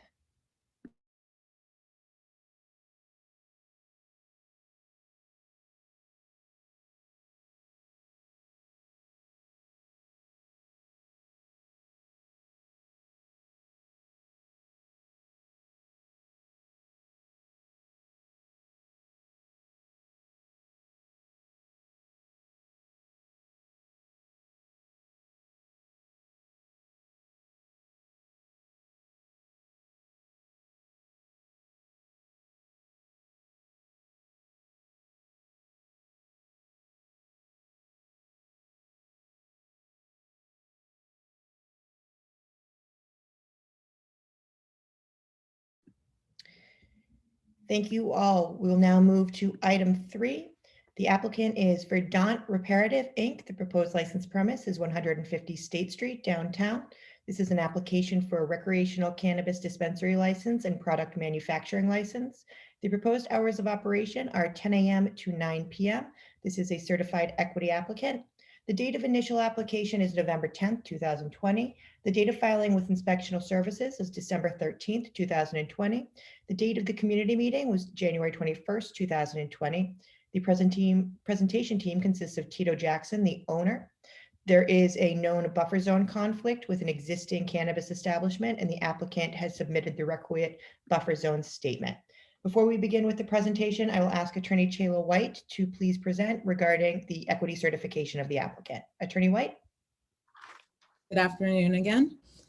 I was able to certify Verdant Medical Incorporated as an equity business through documentation submitted by Mr. Tito Jackson. Mr. Jackson is the 100% beneficial interest holder, exceeding the 51% ownership interest threshold set forth by the ordinance. Mr. Jackson met the following criteria: a person who has resided in an area of disproportionate impact as defined by the Cannabis Control Commission for at least 5 of the past 10 years. Mr. Jackson submitted a copy of his deed, as well as his voter records, which stated that he does live in a census tract that has been designated as an area of disproportionate impact by the CCC. A person who has resided in the city of Boston for the past 7 years. Again, Mr. Jackson did submit a copy of the deed to his home, as well as his voter registration certificate, which established that he has been a resident of the city from 2000, oh, sorry, I got the wrong century, 1999. And also the third criteria that Mr. Jackson met is a person who is Black, African-American, Hispanic, Latino, or of Asian descent. Mr. Jackson self-identifies as Black. If there are any questions about the certification, I'm more than happy to take them now. Thank you. Do the chairwoman or any of the commissioners have any questions about the applicant's equity certification? I do not. Thank you, Attorney White. Thank you. Seeing none, is the applicant present?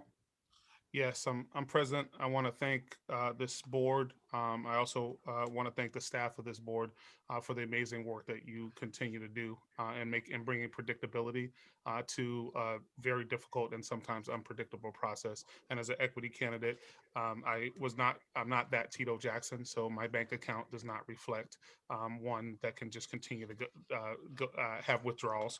I would love to jump into the presentation. I actually got involved in cannabis. If we can go to the second slide. I got involved in the cannabis industry actively when I was on the council, and I actually became the first elected official in the state to step up to legalize this issue, which is very important and actually disproportionately affected many folks. If we can go to the next slide. Our management team is 3/4 Black, 50% women, and as noted before, 100% of this is actually owned by Black folk. We have nearly 95 years of experience, which kind of just says I'm old, but we are very experienced. If we can go to the consulting and legal team.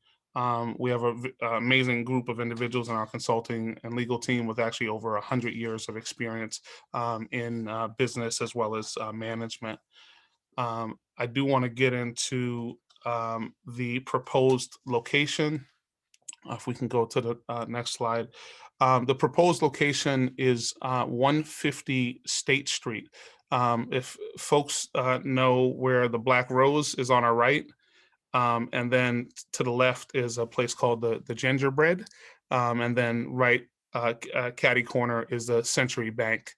And so thanks to some of the changes that have happened in the economy, we were actually able to secure a building downtown near Faneuil Hall. And I believe this might be one of the first or only equity folks to be downtown like this.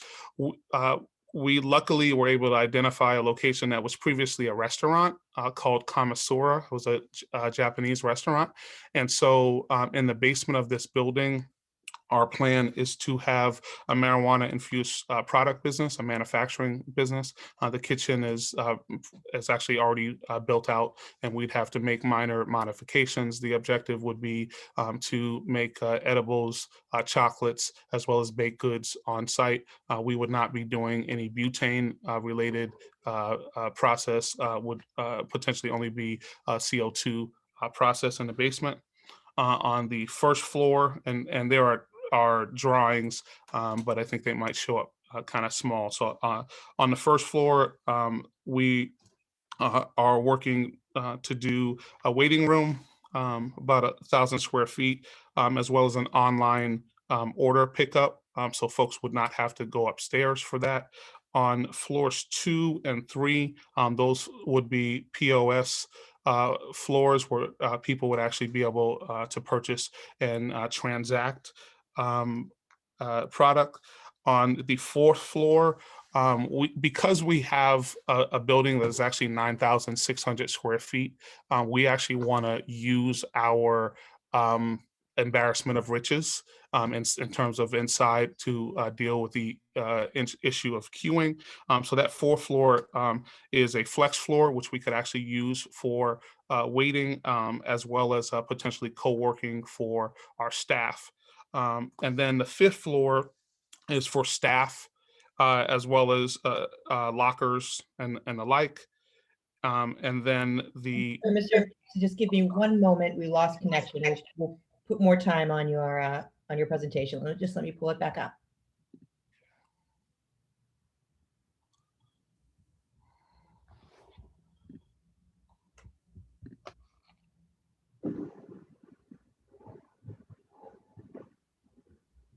The lovely world of Zoom hearings. Never gets easier. we will have redundancy with our internet. So we will have three systems looking at Comcast, Fios, as well as a third mobile system. All right. If you could see the presentation, please go ahead. On the 5th floor would be staff and lockers, and then on the 6th floor would be our vault. And we would actually have, and we have a dedicated elevator for the whole building, and that elevator actually already has a fob and keypad on it, and we will be using that. In addition, on the 7th floor, we have currently proposed a conference room. That space is pretty special because it has a retractable glass roof, which is pretty cool. And so that's our proposed program. Thank you. Of what we discussed last time is absolutely in play. Our objective is to make sure that we control the facility. There are 3 points at which people will receive a check of their license. And Madam Chairwoman, we are definitely willing to be proactive about the component of out of state, and in this case, probably out of country, to have to double down on the license / passport component, which will be very helpful. My main, the thing that I think about most are young people, and making sure that no person under the age of 21 ever gets in there, and then that they're identified. In addition, the community, we have a community contract in which a person signs as soon as they walk in that they won't light up, loiter, litter, or break the law. Each person who walks in would actually sign that. We also will have the requisite security contractors. We have currently contracted with a union company called FTG. I'm sorry, New Era FTG. And then we also will have the requisite duress, panic, and hold up alarms strategically placed throughout the facility. 5 minutes. Dope. And relative to the areas that I uh, that I believe distinguish us, but also that I'm most proud about is this verdant reparative concept is really about making sure that we do right by, and actually that reparative word actually stands for repairing some of the past harm. And so when it comes to our diversity and inclusion plan, can be general contractor, cleaning, as well as garbage company. It is our plan. Thank you, Leslie. I'm sorry if you could continue down to the diversity and inclusion plan. Sorry about that. It is our plan to purchase products from other minority businesses in the cannabis space, those in economic empowerment, as well as social equity vendors. In addition, we actually are working on kind of a cool shop local card. So one of the things that we are proposing is the use of a technology called QMinder. QMinder is actually a digital technology that allows for us to actually deal with the issue of queuing, and it allows for folks to call, do it online, as well as get a QR code in terms of getting a place in line. We'll also use individuals in between the time that they're waiting to go to some of the local restaurants and businesses in that community, because we know obviously the downtown area has been hit disproportionately. So we're very excited about that. In addition, we believe in education, in particular for seniors, and we'll have senior educators who we hire to educate, in particular elders. We also will have an art program. It's called CAPE, our Community Art Presentation Expose. And this will feature monthly artists and adorn the interior of our location. In terms of a couple other people in our diversity and inclusion plan, the cannabis and employment training program set up where we work with Violence in Boston, Sheriff Steve Tompkins, Gang in Green, a local programming organization that helps people around learning about the hemp industry, and Dorchester and Roxbury District Court probation departments are areas that we'd like to do to source talent. In addition, those 4 Corey expungement events annually will be connected. I also want to just be very transparent. We want people of color to be able to come down and to be able to work downtown. So we have thankfully an approval in that plan, but we want people to have the opportunity to work in and around both locations. 2 minutes. I do want to address the buffer zone. We do know that we are in. Actually, you can actually stay right there. Thank you. We are in a buffer zone. We know that there is highly concentrated areas downtown. I did hear the board ask other individuals downtown if they would be willing to support minorities who were attempting to go downtown, and they said yes. This area in particular is a very commercially dense area with not a lot of housing, and would be appropriate. In addition, there are thousands of parking spaces. Sadly, many of them are open right now, and we are currently negotiating with multiple building owners to get some type of discount program for those who park. In addition, there are several Blue Line red line as well as orange line that are there.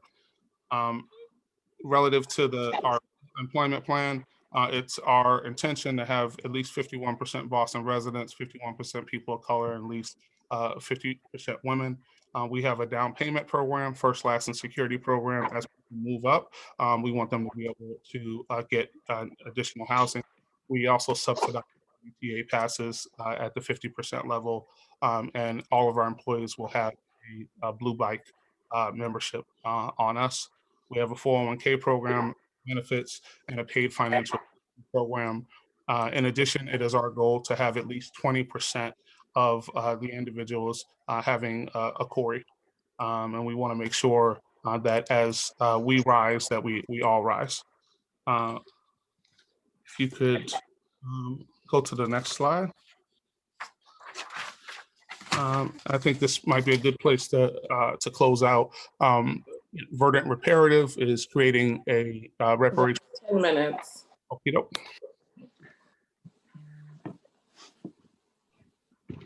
Thank you. Chairwoman Joyce, do you have any questions for the applicant? Yes, let me first say the most difficult job of these hearings is Jasmine's job, as she's trying to time the applicants and balance that with the number of people we have testifying. But Mr. Jackson, I just want to say thank you for your application and for your presentation today. And you're right, this is exactly the type of application that this board wants to see in downtown. An equity applicant who has a proven track record in some prime retail location. And I think you're correct. We all stated on the record when Patriot Care was before us, we didn't want that to be a barrier to an equity applicant trying to open up shop in the downtown area. Could you, I know you're having 40 employees, that's correct?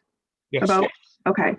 Could you just take less than a minute and let me remind you, your last presentation, I think, was the reason why we actually instituted time limits for us. So I'm actually, and I don't mean that disrespectfully, I'm just trying to stay on point, but if you could just take a minute in your own words for the record, explain your buffer zone statement to us.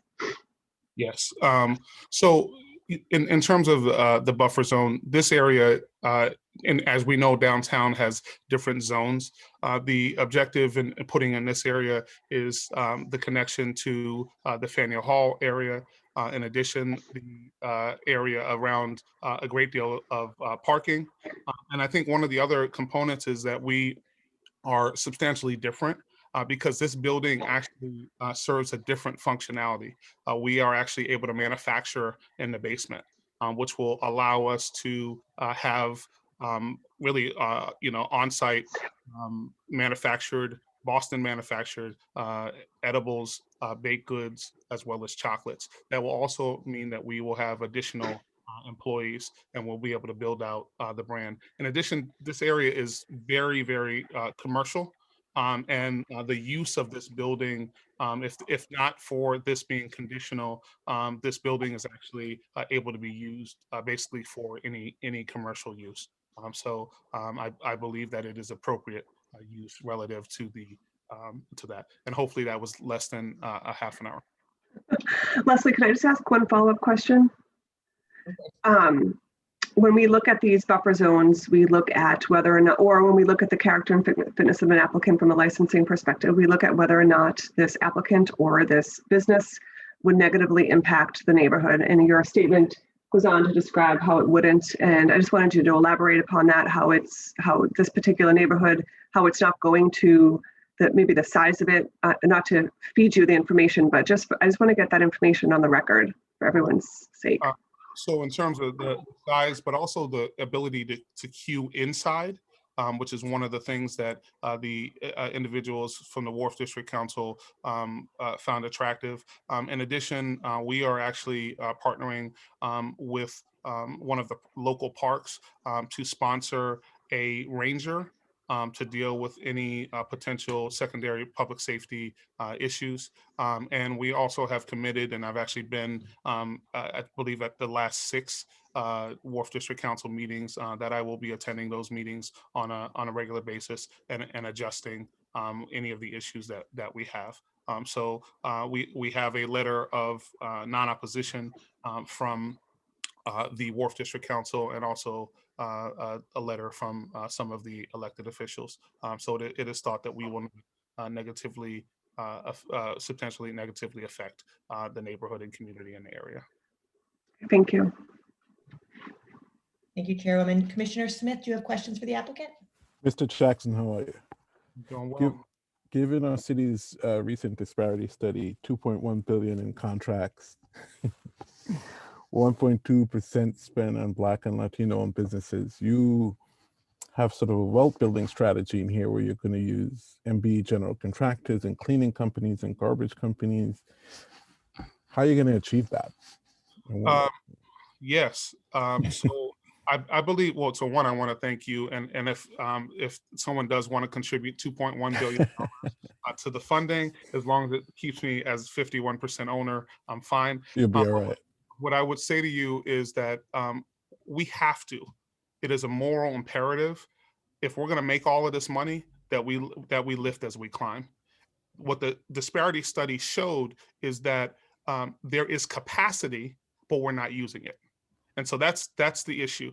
It might be a little bit harder. And by the way, it might cost a little bit more money. But when it comes down to it, it's absolutely worth it. And our bottom line at Verdant Reparative is not only based on money, it's a several-fold bottom line about how we actually repair the harm that has been done. And you can't tell me in the city of Boston that's over 50% people of color, you can't find a Black or Latino contractor, someone to deal with trash or employees. You can't tell me that. And if you do tell me, I will definitely prove you wrong. Great. In terms of your reparations fund, who you're targeting? Individuals, organizations? So we're actually targeting individuals who've re-entered.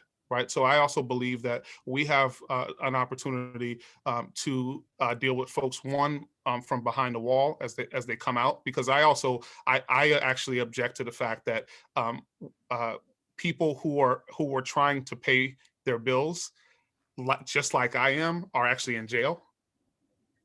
As I get to do this and sit here in a shirt and tie. So we want to have that opportunity. So 50% of the funds will be used to get teachers for entrepreneurship. And then the other 50% will go directly to those individuals. And some of them are actually technically barred by the state from participating, but they're not barred by the state for ancillary businesses such as packaging, such as cleaning and the like. And so I'm absolutely okay with making sure that those funds go directly out to them so they can actually start their own businesses, because they were in this, some of them were in this business much longer than I've been able to be in this business. So you're targeting folks for their ancillary businesses more.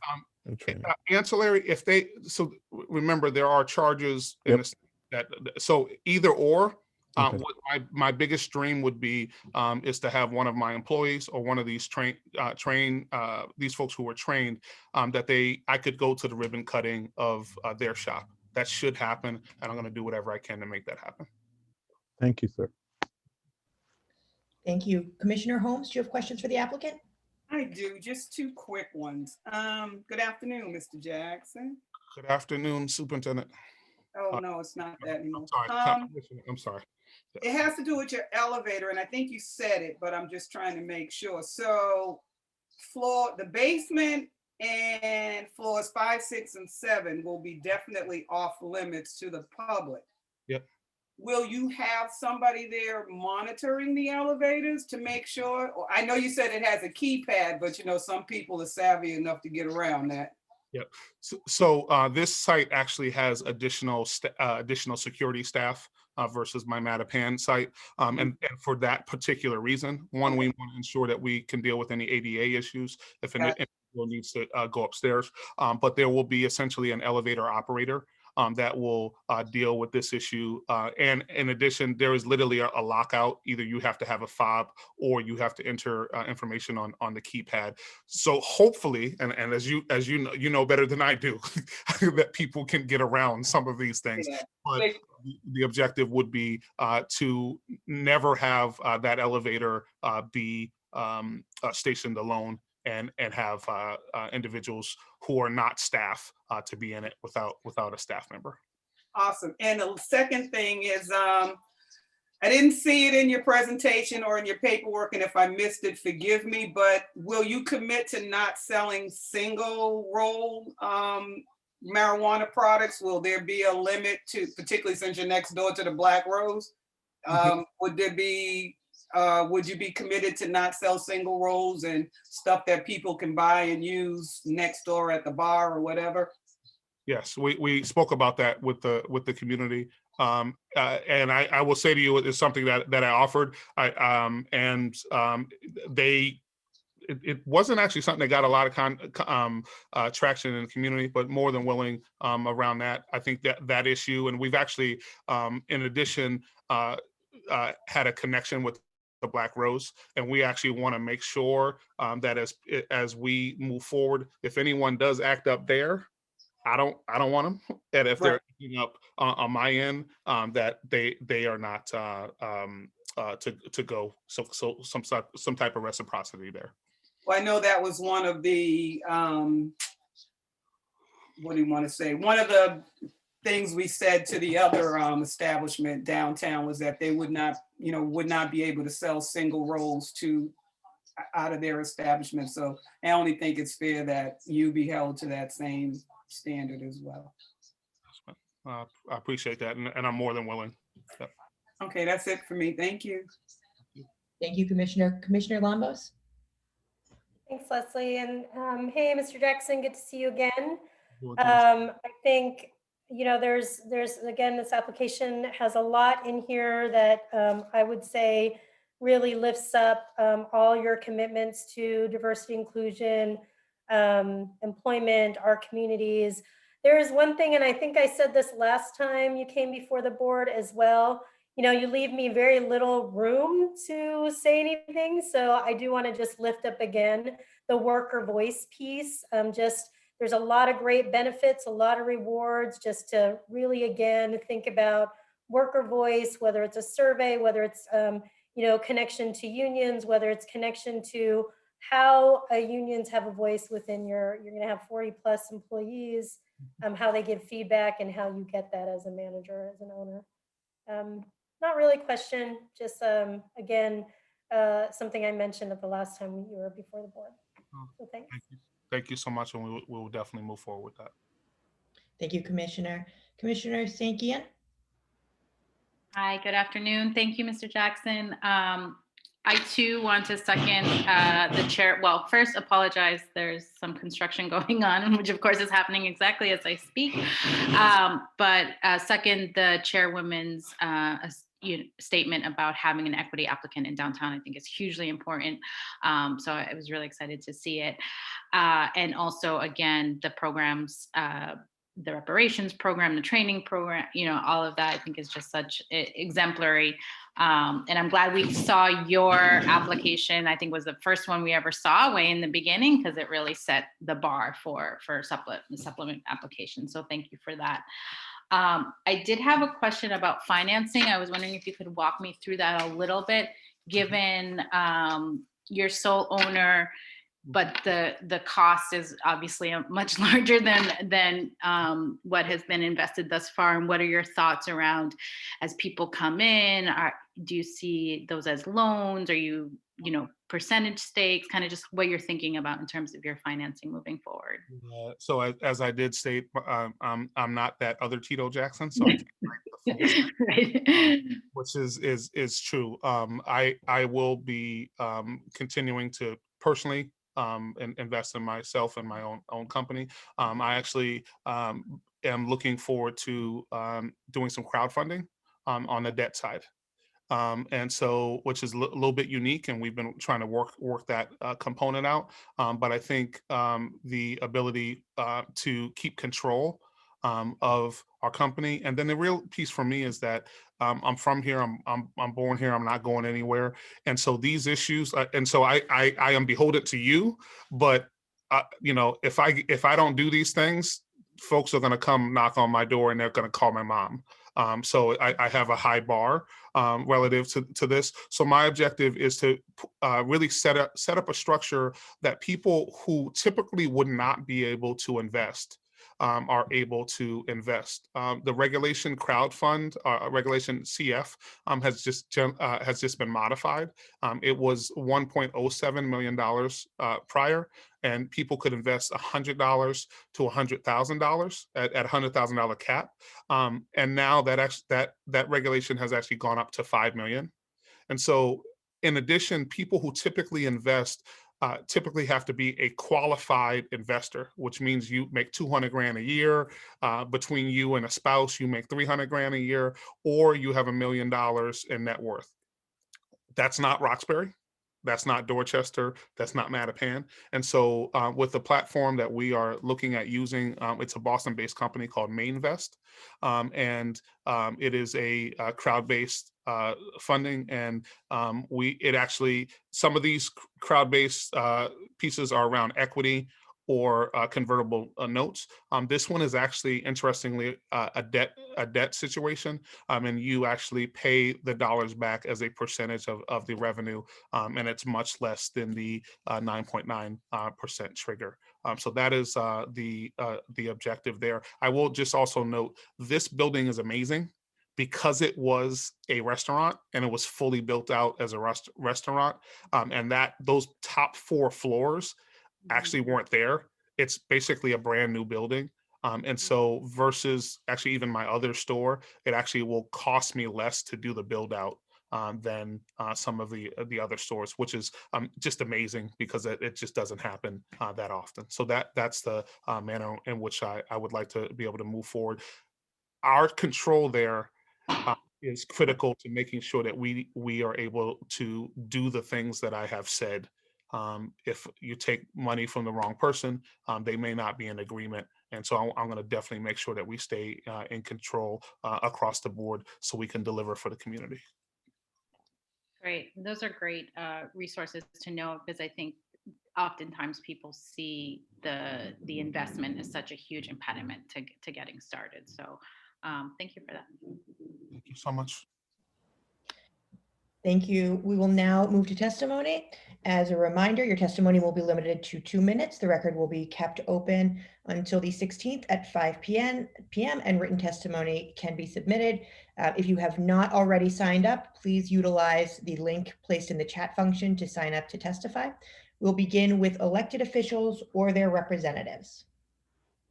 Good morning, Madam Chair, members of the board. Patrick Vandell, Mayor's Office of Neighborhood Services, speaking on behalf of my colleague, John Romano, the Downtown Neighborhood Services Liaison.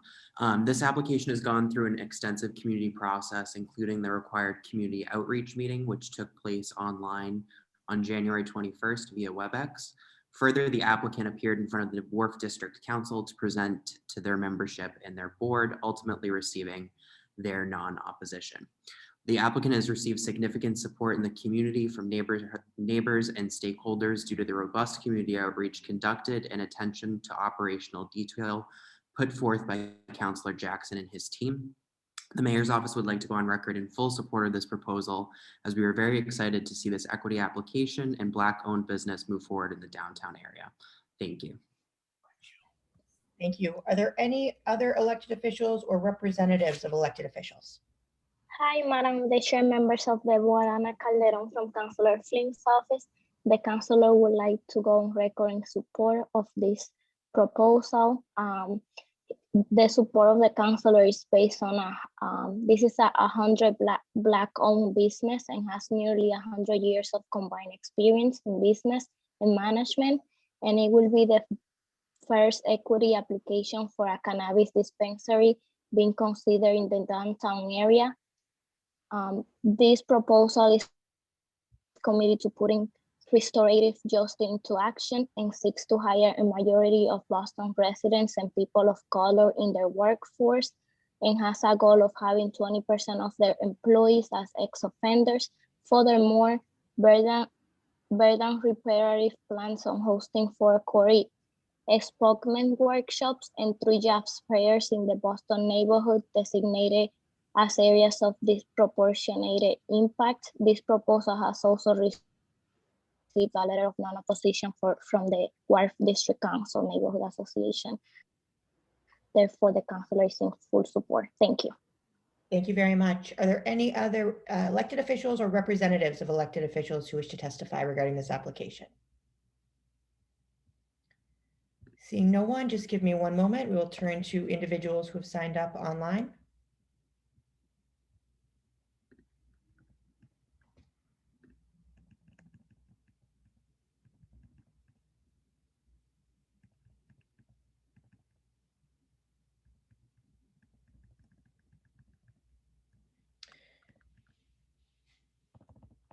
Is Nate Beckles present? I see him on the bottom. Hello. Mr. Beckles, I apologize. Hello? Are you looking to speak on this item or the next item? The next item, the Bennington Road. Okay, thank you. We'll return. Yeah, sorry. No worries. Is Jared Jones present? Yeah, I have no further comment. Everything's been covered pretty well here. I support the proposal. Thank you very much. Are there any other individuals who wish to testify regarding this application who have not previously testified? Seeing no one, the board will take this matter under advisement. As a reminder, the record remains open until Tuesday, the 16th at 5 p.m. Thank you very much.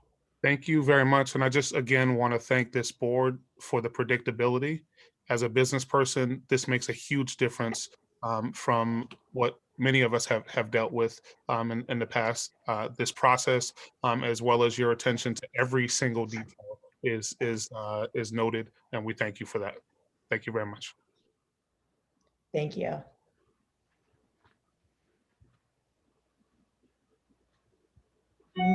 To the final item before the board today. The applicant is East Boston Local Roots LLC. Proposed license premise is 1006 Bennington Street, East Boston. This is an application for a recreational cannabis dispensary license with proposed hours of operation from 9 a.m. to 8 p.m. This is a non-equity applicant. The date of initial application was January 31st, 2019.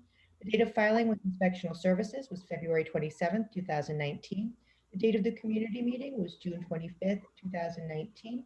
The presentation team consists of Nicole Modica, owner, Tracy Montessori, owner, Lorraine Curry, owner, James Shana, owner, and Michael Ross, counsel. Is the applicant present? Yes. All right, give me one moment and we will begin the presentation.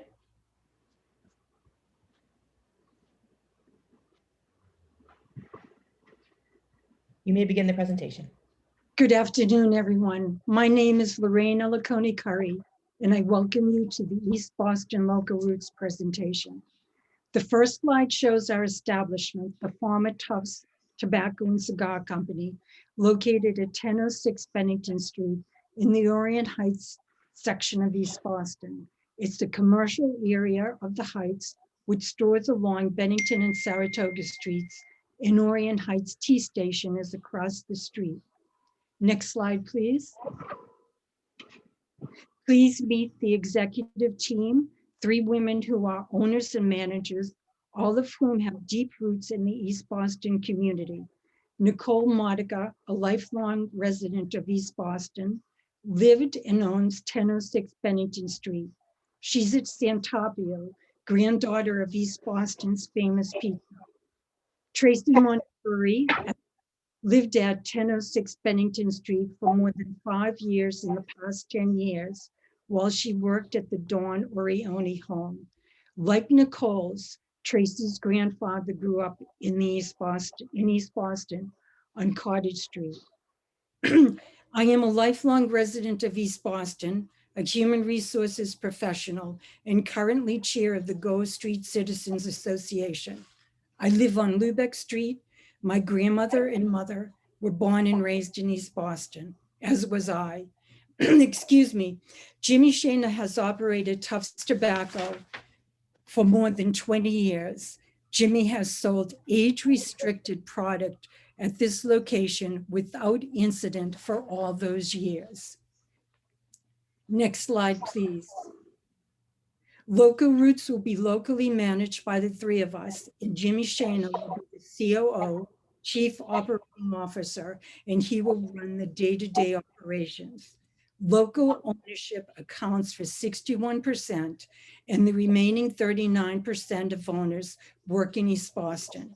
We specifically define local as those who lived in East Boston for 5 of the last 10 years or worked in East Boston for more than 20 years, as has Jimmy. Next slide, please. East Boston Local Roots has set diversity and inclusion hiring goals as follows. At least 50% of our workforce will be minority, immigrants, and women. We have prioritized hiring employees with disability, LGBTQ, and veterans, as well as individuals with criminal records. Training will include diversity and implicit bias sensitivity within 90 days of hiring, as well as annually following up thereafter or as needed. Next slide, please. We will focus our outreach on the many sources with which we are familiar and have used in the past, as displayed on this slide. One of our owners, Sal LaMartina, former city councilor, lives near and has relationships with the Orient Heights Public Housing Development, where we intend to recruit employees. Next slide, please. East Boston Local Roots will keep the Cannabis Commission aware of its progress annually by submitting a hiring report that will include demographics in the information listed here. As a human resource professional, I am familiar with this method of reporting. Next slide, please.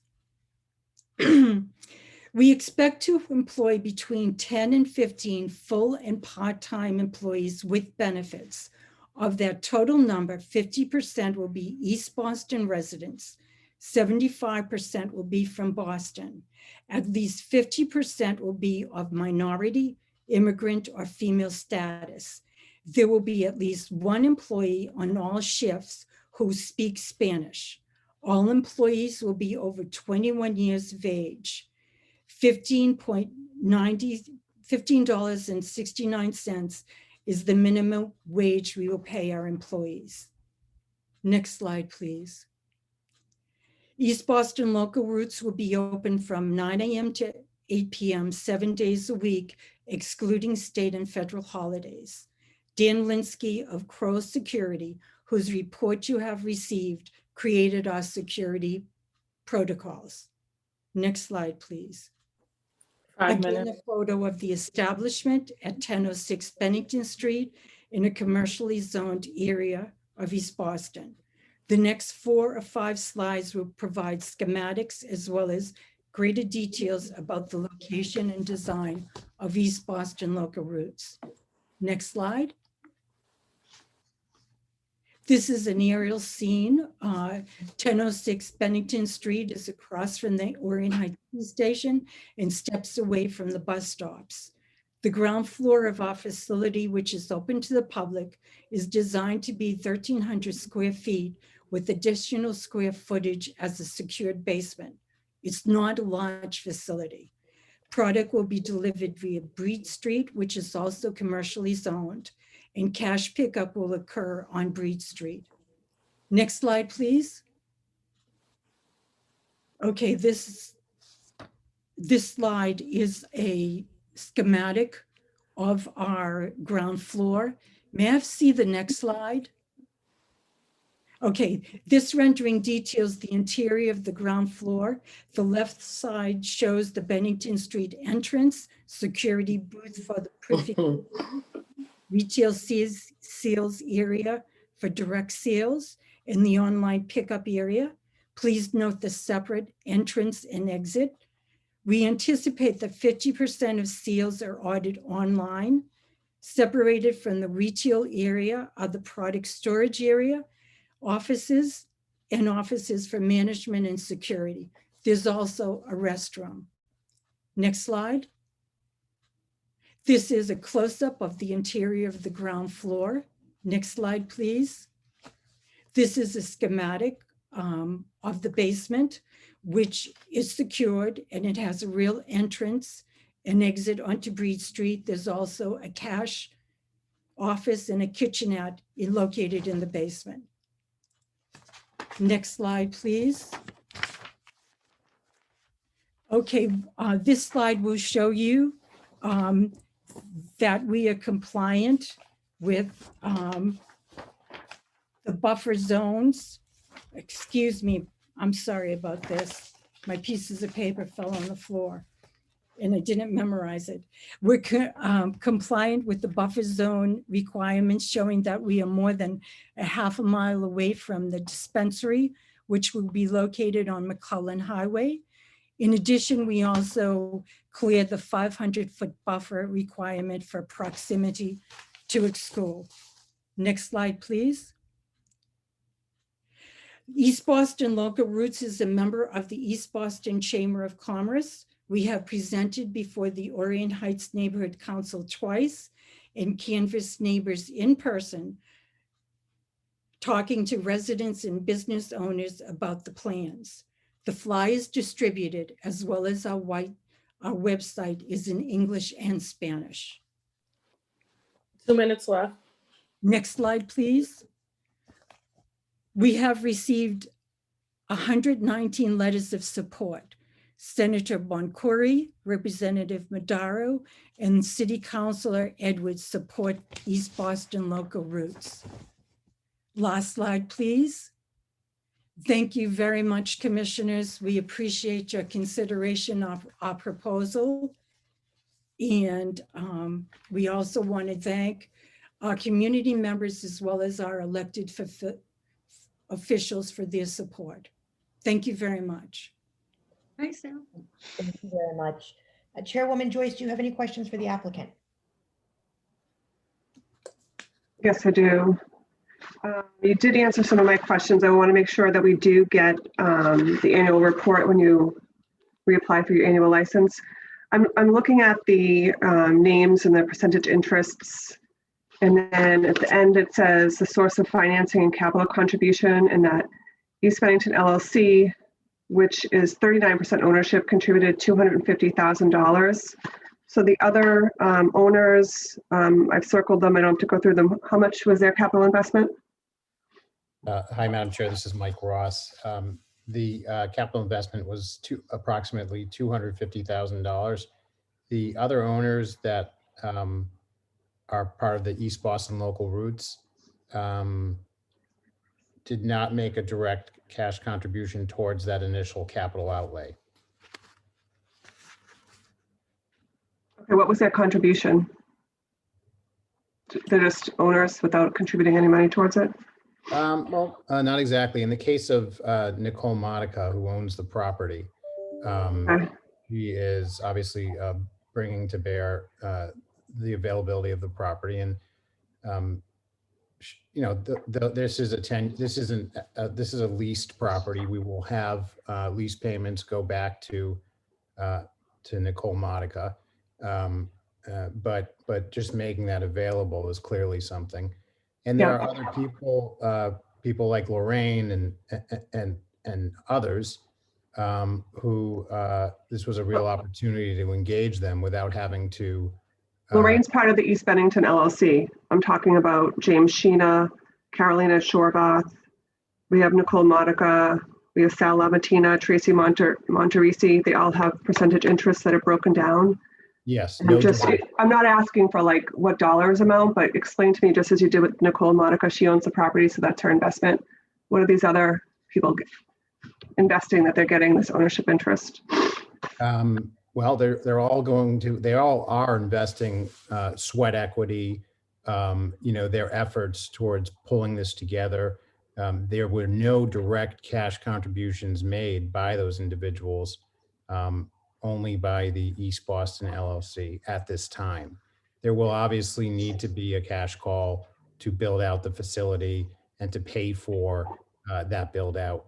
And, you know, it's very likely that we will at that time look to those folks. And if we have to look to outside those folks, we would have to come back to the Boston Cannabis Board anyway.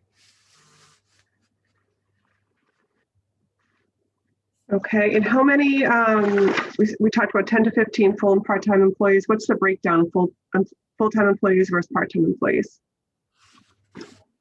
So I'll have Lorraine answer that. Okay, as we recruit employees, depending on what their availability is, we will either offer full-time or part-time status. For example, if we have working mothers who only want to work 4 hours a day, we are going to do everything we can to give them employment.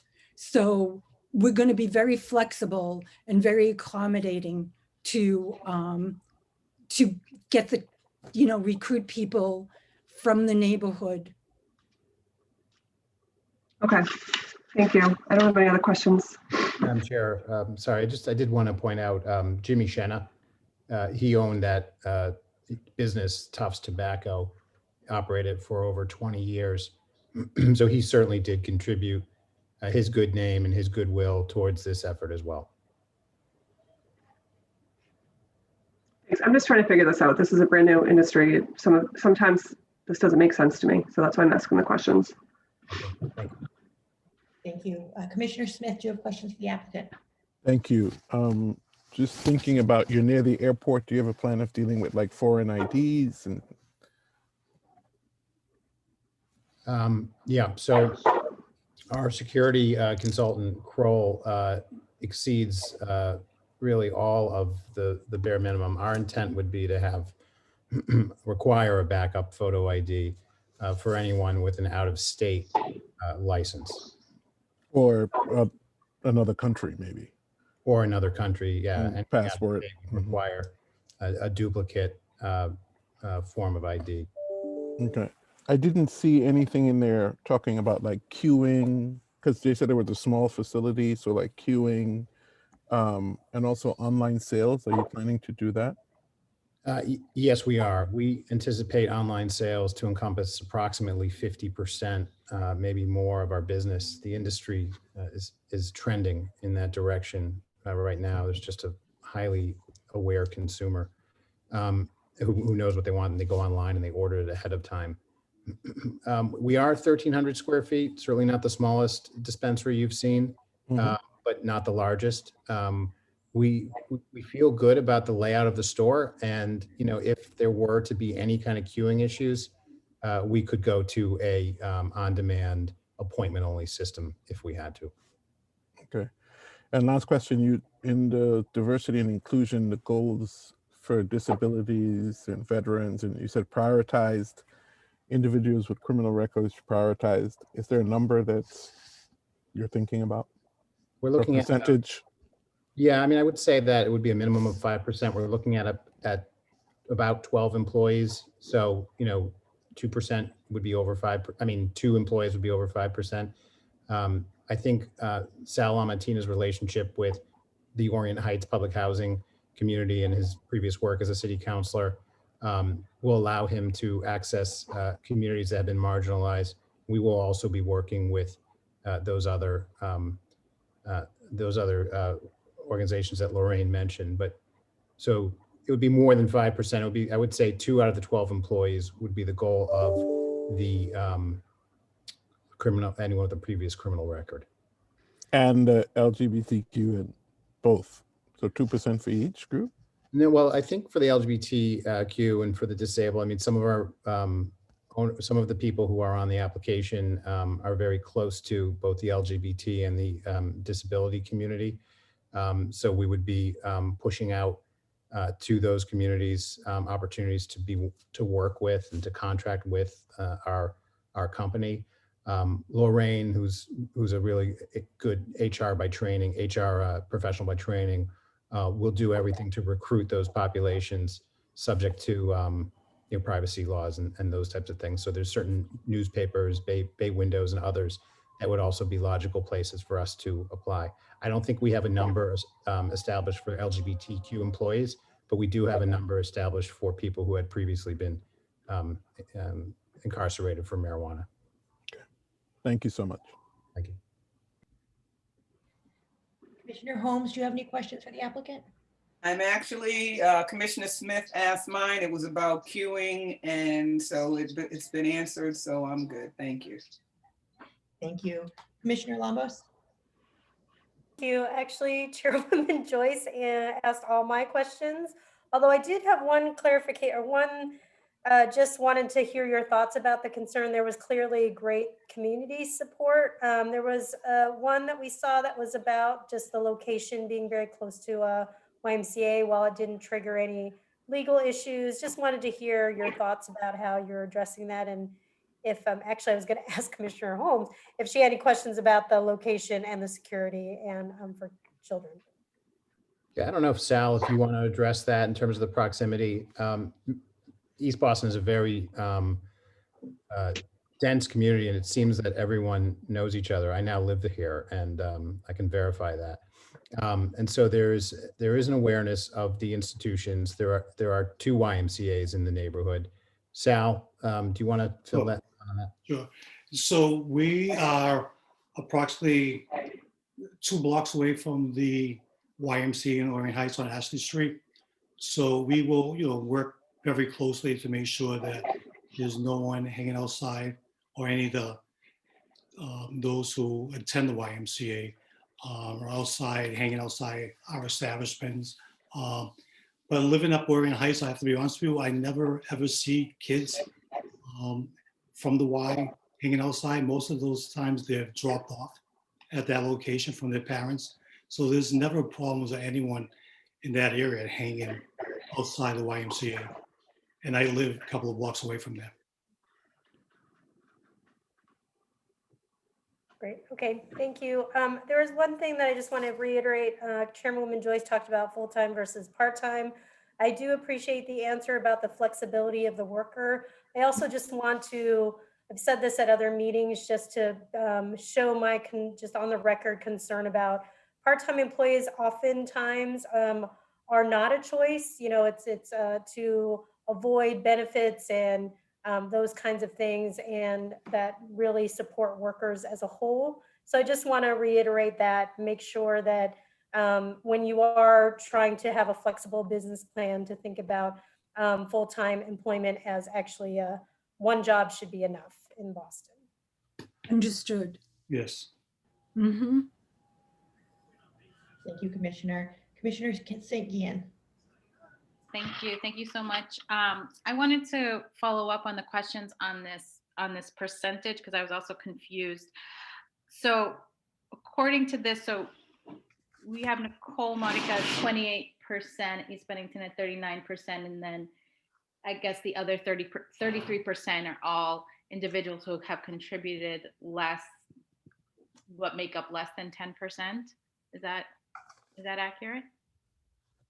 I'm sorry, I was thinking too much. One more time, Commissioner. I apologize. Sorry. No, that's okay. So if you have 28% interest, Ms. Morica, and then East Bennington's 39%. So then you have 33% of the interest. Oh, that's made up by people who are not part of East Bennington. Is that correct? That's right. So East Bennington represents approximately 39%. Okay. And then the 60. Okay. But that percentage is not an indicator of financial investment. You're quantifying it in other ways. Yeah, I mean, as a matter of ownership of the company, Tracy Montessori or Nicole Monica, as you said, owns 30% clear of this company. Notwithstanding the fact that she didn't make the direct investment on that, all the investors agree, and all the ownership of this company agree that she owns 30% of the company. The other people, the 39%, I mean, what you have is 61% of these people connected to East Boston. This was their dream, their vision. The other people were 39%. I think Lorraine might have said it wrong. They don't work in East Boston. They work in Boston. They're not directly affiliated with East Boston. So this was an opportunity for outside investors to invest in this project, this effort. This has everything to do with the fact that this is not a bankable industry. So anytime someone is to go out and raise money for this industry, they're often going to find investors. And that's what we did here. We found investors who could raise funds to help us do what we wanted to do. All through the East Bennington. And then those investors were formed into a single LLC, East Bennington LLC. And the individuals behind the East Boston LLC are people who work in Boston. Okay. And so is it true to say that there is significant opportunity for investment as you build out the business, given, yeah, it's very confusing to me, the how you quantify an investment without an actual finance research, but that might just be. I agree. But it's hard. We've given, we've asked other applicants about this, sort of like their role, if their financial investment seems big, but their actual participation seems relatively small, then we question that. And if maybe you could present something or submit something that kind of, where do you get a number of, Councilor LaMatina's 4.06%. But if that's not a financial investment, how that was decided. I think it would just be helpful to think about that. Yeah, we will supplement the record and I'll try to clear it up. I don't think it's much different than what you're seeing with equity applicants. You're seeing 51% of the ownership of an entity coming before you without having invested actual dollars into the entity. But certainly sweat equity and their status as an equity applicant. And then 49% is typically being the money side of that equation. So you have seen that model, that we're not an equity applicant and we're not claiming to be. But the fact that some people contribute funds and other people contribute in other areas is something that you've seen before.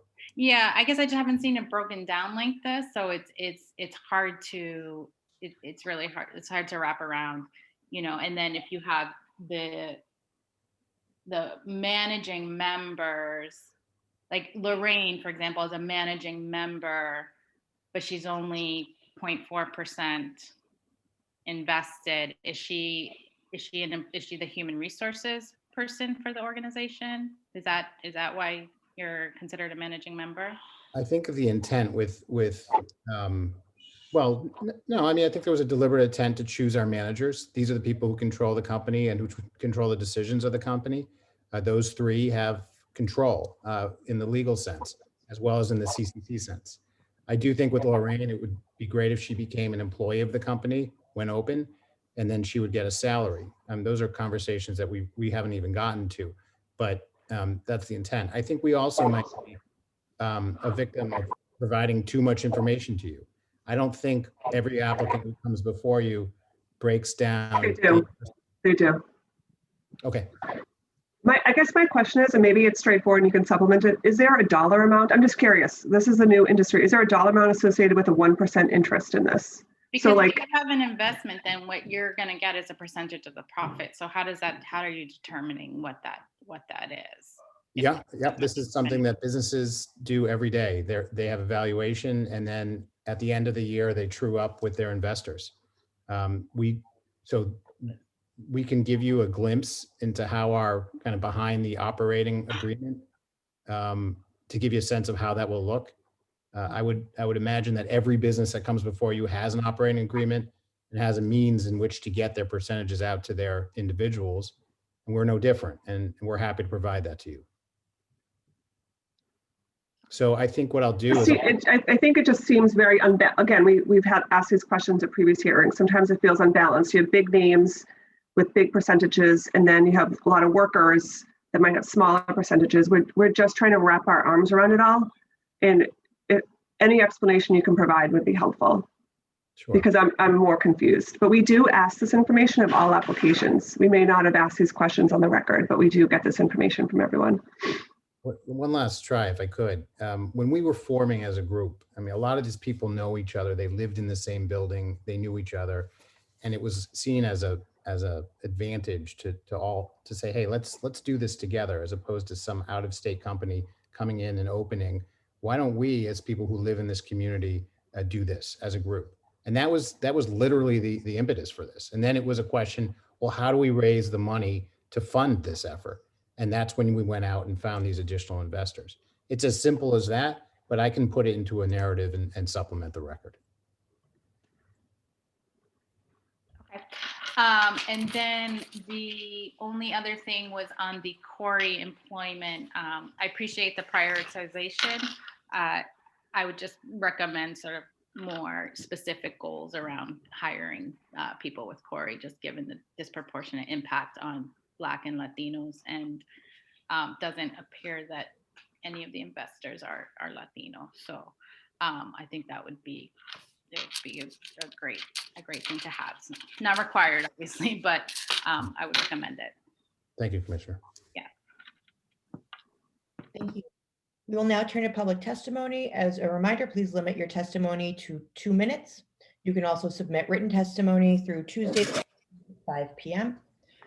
We'll begin with elected officials or representatives. Is there anyone present who wishes to testify? Good afternoon, Madam Chair and members of the board. Lina Tramelli with the Mayor's Office of Neighborhood Services. The Office of Neighborhood Services facilitated a public meeting on June 25th of 2019, where 68 people attended, including 56 residents of Orient Heights. At the meeting, the applicant team answered every question from the residents. Also, they met 2 times with the Orient Heights Neighborhood Council. We recognize that there are some concerns regarding parking, traffic, and safety, and the fact that there are kids that are going to be exposed to this. The applicant addressed most of the concerns and worked with the community to negotiate hours of operation and parking solutions. At the meeting, many residents voiced their support based on the fact that the applicant is Bostonians, and that they care for the community and they will create jobs and increase the security around the facility.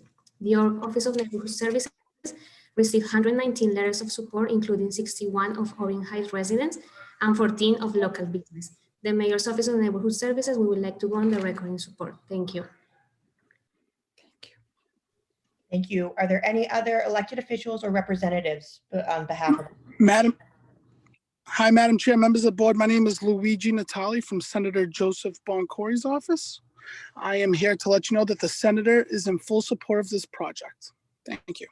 Thank you very much. Any other elected officials or representatives from elected officials? Good afternoon, Madam Chair, Commissioners. Ricardo Patron from the Office of City Councilor Lydia Edwards. The councilor's preference for marijuana applications is that they be given to local residents whenever possible. As the board knows, this application was submitted by East Boston residents. Additionally, one of the members of the ownership group has successfully operated a smoke shop at the location for decades, which shows an ability to manage a business that caters to an adult-only customer base without incident. And the location is transit-oriented, which will help minimize the traffic and parking impacts on the community. The council would like to go on the record in support as well. Thank you. Any other elected officials or representatives from elected officials? Hi, good afternoon. This is Karen from Councilor Sabi George's office. We'd like to echo the sentiments of Councilor Edwards' office and go in record on support of this project. Thank you. Thank you. Any other elected officials? Seeing none, we will turn to the individuals who signed up online to testify. Just give me one moment. Again, when I call your name, please state your address, your affiliation, if any. Calling Tony Noble. Good afternoon. My name is Tony Noble. I live at 90 Wordsworth Street in East Boston, and I'm president of the Orient Heights Neighborhood Council, though I am here to voice my personal support for this proposed recreational marijuana facility. I actually used to live directly above Tufts Tobacco. I supported this proposal then. I still support it now. The Monicas have always been very responsive, and not just to my concerns when I was a tenant. If I had questions about the community at all, or the neighbors, they were always very quick to respond.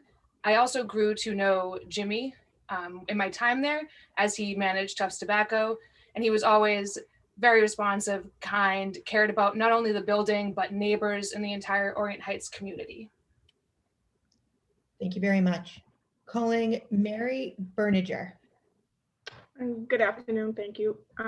I just want to go on, I live at 156 St. Andrew Road in East Boston, and I'm a member of the Orient Heights Neighborhood Council. Initially, I took a position of non-opposition to this proposal, but over time, I've evolved, and I'd like to speak in support of it. I've observed a great deal of community outreach from the applicants throughout the Orient Heights Neighborhood Council process and with the abutters meetings. These applicants are locally known, and I think that that speaks volumes to garner support for what they would like to open there. Initially, I didn't vote for the law, but since it's settled law in Massachusetts, which was evidenced by the affirmative majority in East Boston, it's time to bring these businesses online, and it will be in a business district that is heavily trafficked now and in an historic manner also. It will bring job opportunities. We need workforce development in East Boston, and the pandemic has only heightened that. The only thing I would ask the proponents that I did mention during the Orient Heights meeting is that when you do your cameras, if you could commit to having them from all viewpoints, internally and externally, with particular attention paid to the rear of the building, which faces the residents that are the most contiguous to this property. And with that, I wish you luck with your deliberations, and I wish the proponent well. Thank you. Thank you very much. Calling Susan Albrigo. Hi, good afternoon, everyone. Thank you. My name's Susan Albrigo. I live at 496 Bennington Street in East Boston. I'm a lifelong resident, having lived here for nearly 60 years.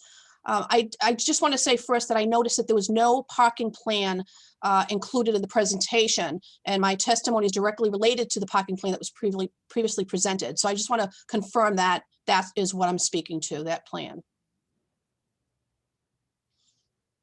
Okay, so I'll go forward.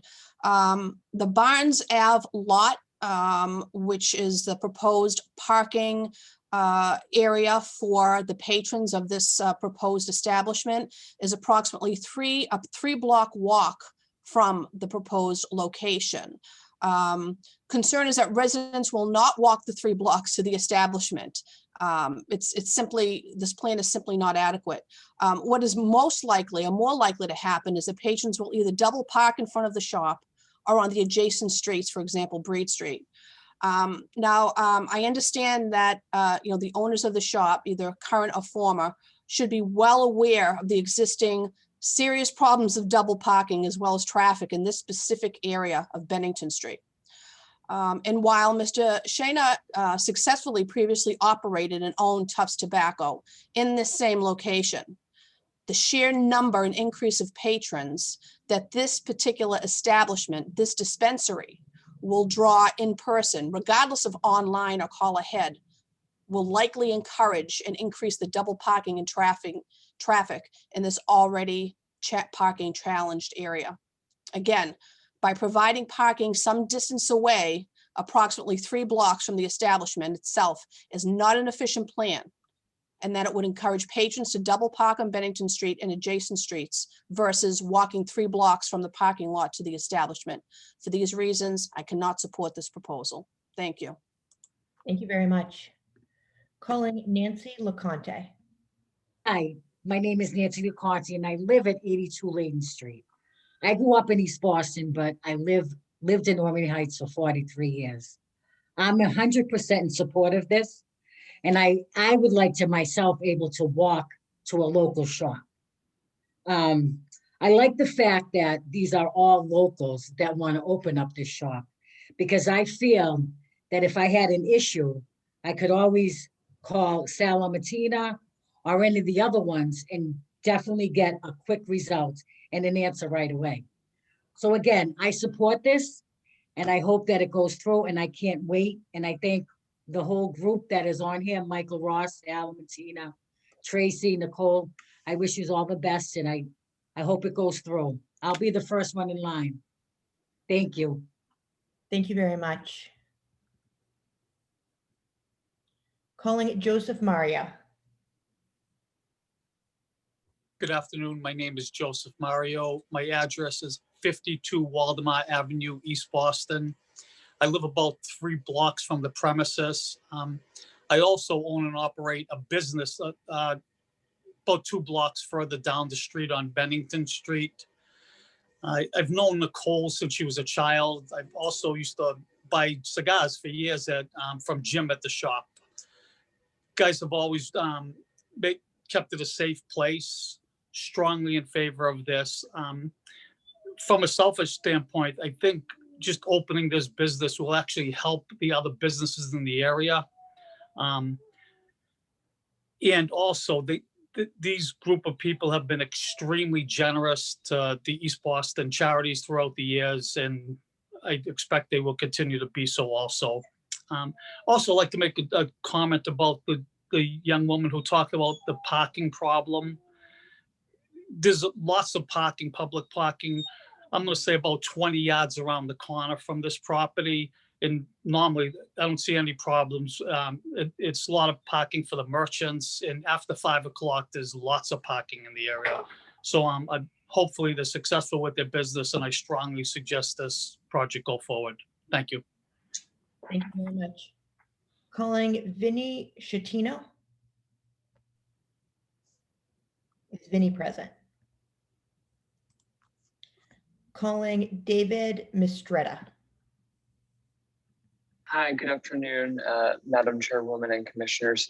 I want to echo the comments that were shared by many others today. Thank you for holding such an open and transparent process. This is the first time I've called in live to one of these meetings, but I've really enjoyed the past couple hours learning about the questions and the process behind this. I'm sorry, I live at 282 Marginal Street. And again, my name is David Mistretta.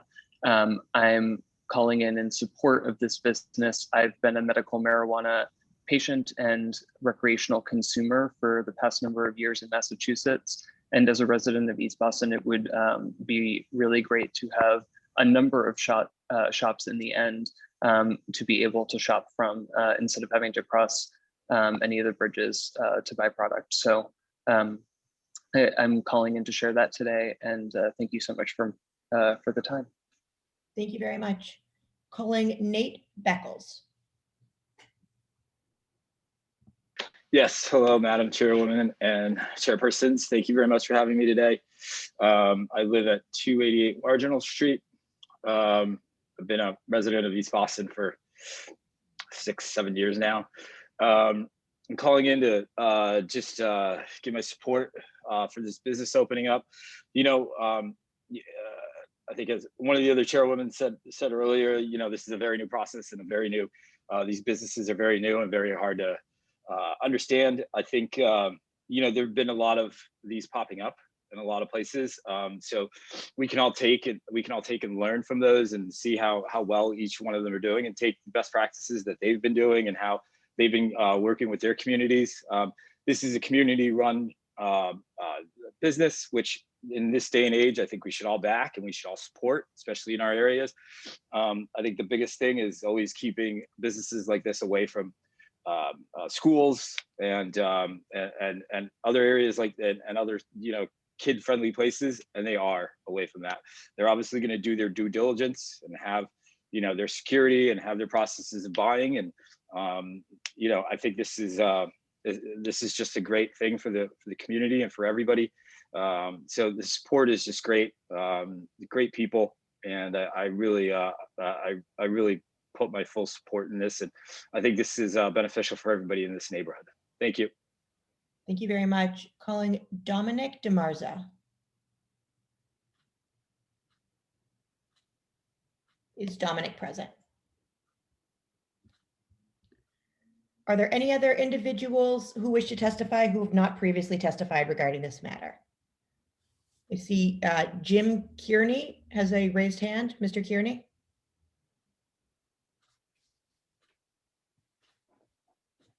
Yes, my name is Jim Kearney, and I'm born and raised in East Boston, went to East Boston High School, a proud graduate of East Boston High School. I've resided at 44 Layden Street for the past 10 years. I've been involved in the community just about my entire life. I'm president of the East Boston Chamber of Commerce, past president of the East Boston Athletic Board, and presently the chairman of the Fred L. O'Brien Scholarship Committee. Many of the investors have contributed to many local charities and social service agencies, especially the Monikers. I would like to thank the commissioners for the work they do, and I strongly support and look forward to working with this business and what they can do for the community. Thank you. Thank you very much. I see there is someone, Galaxy J3V. That individual could unmute him or herself. Hello. Hello. Hi, please state, Hi. please state your name and Hi. address. My name is Mike Tedesca, and I am a resident of Orient Heights. I live on Montmorency Ave. I also own a business that is right around the corner from the proposed location on Breed Street. And I'm just calling in my support for this project. They're wonderful people. Thank you very much. Thank you. Kathleen Orlando. Kathleen, could you please unmute yourself?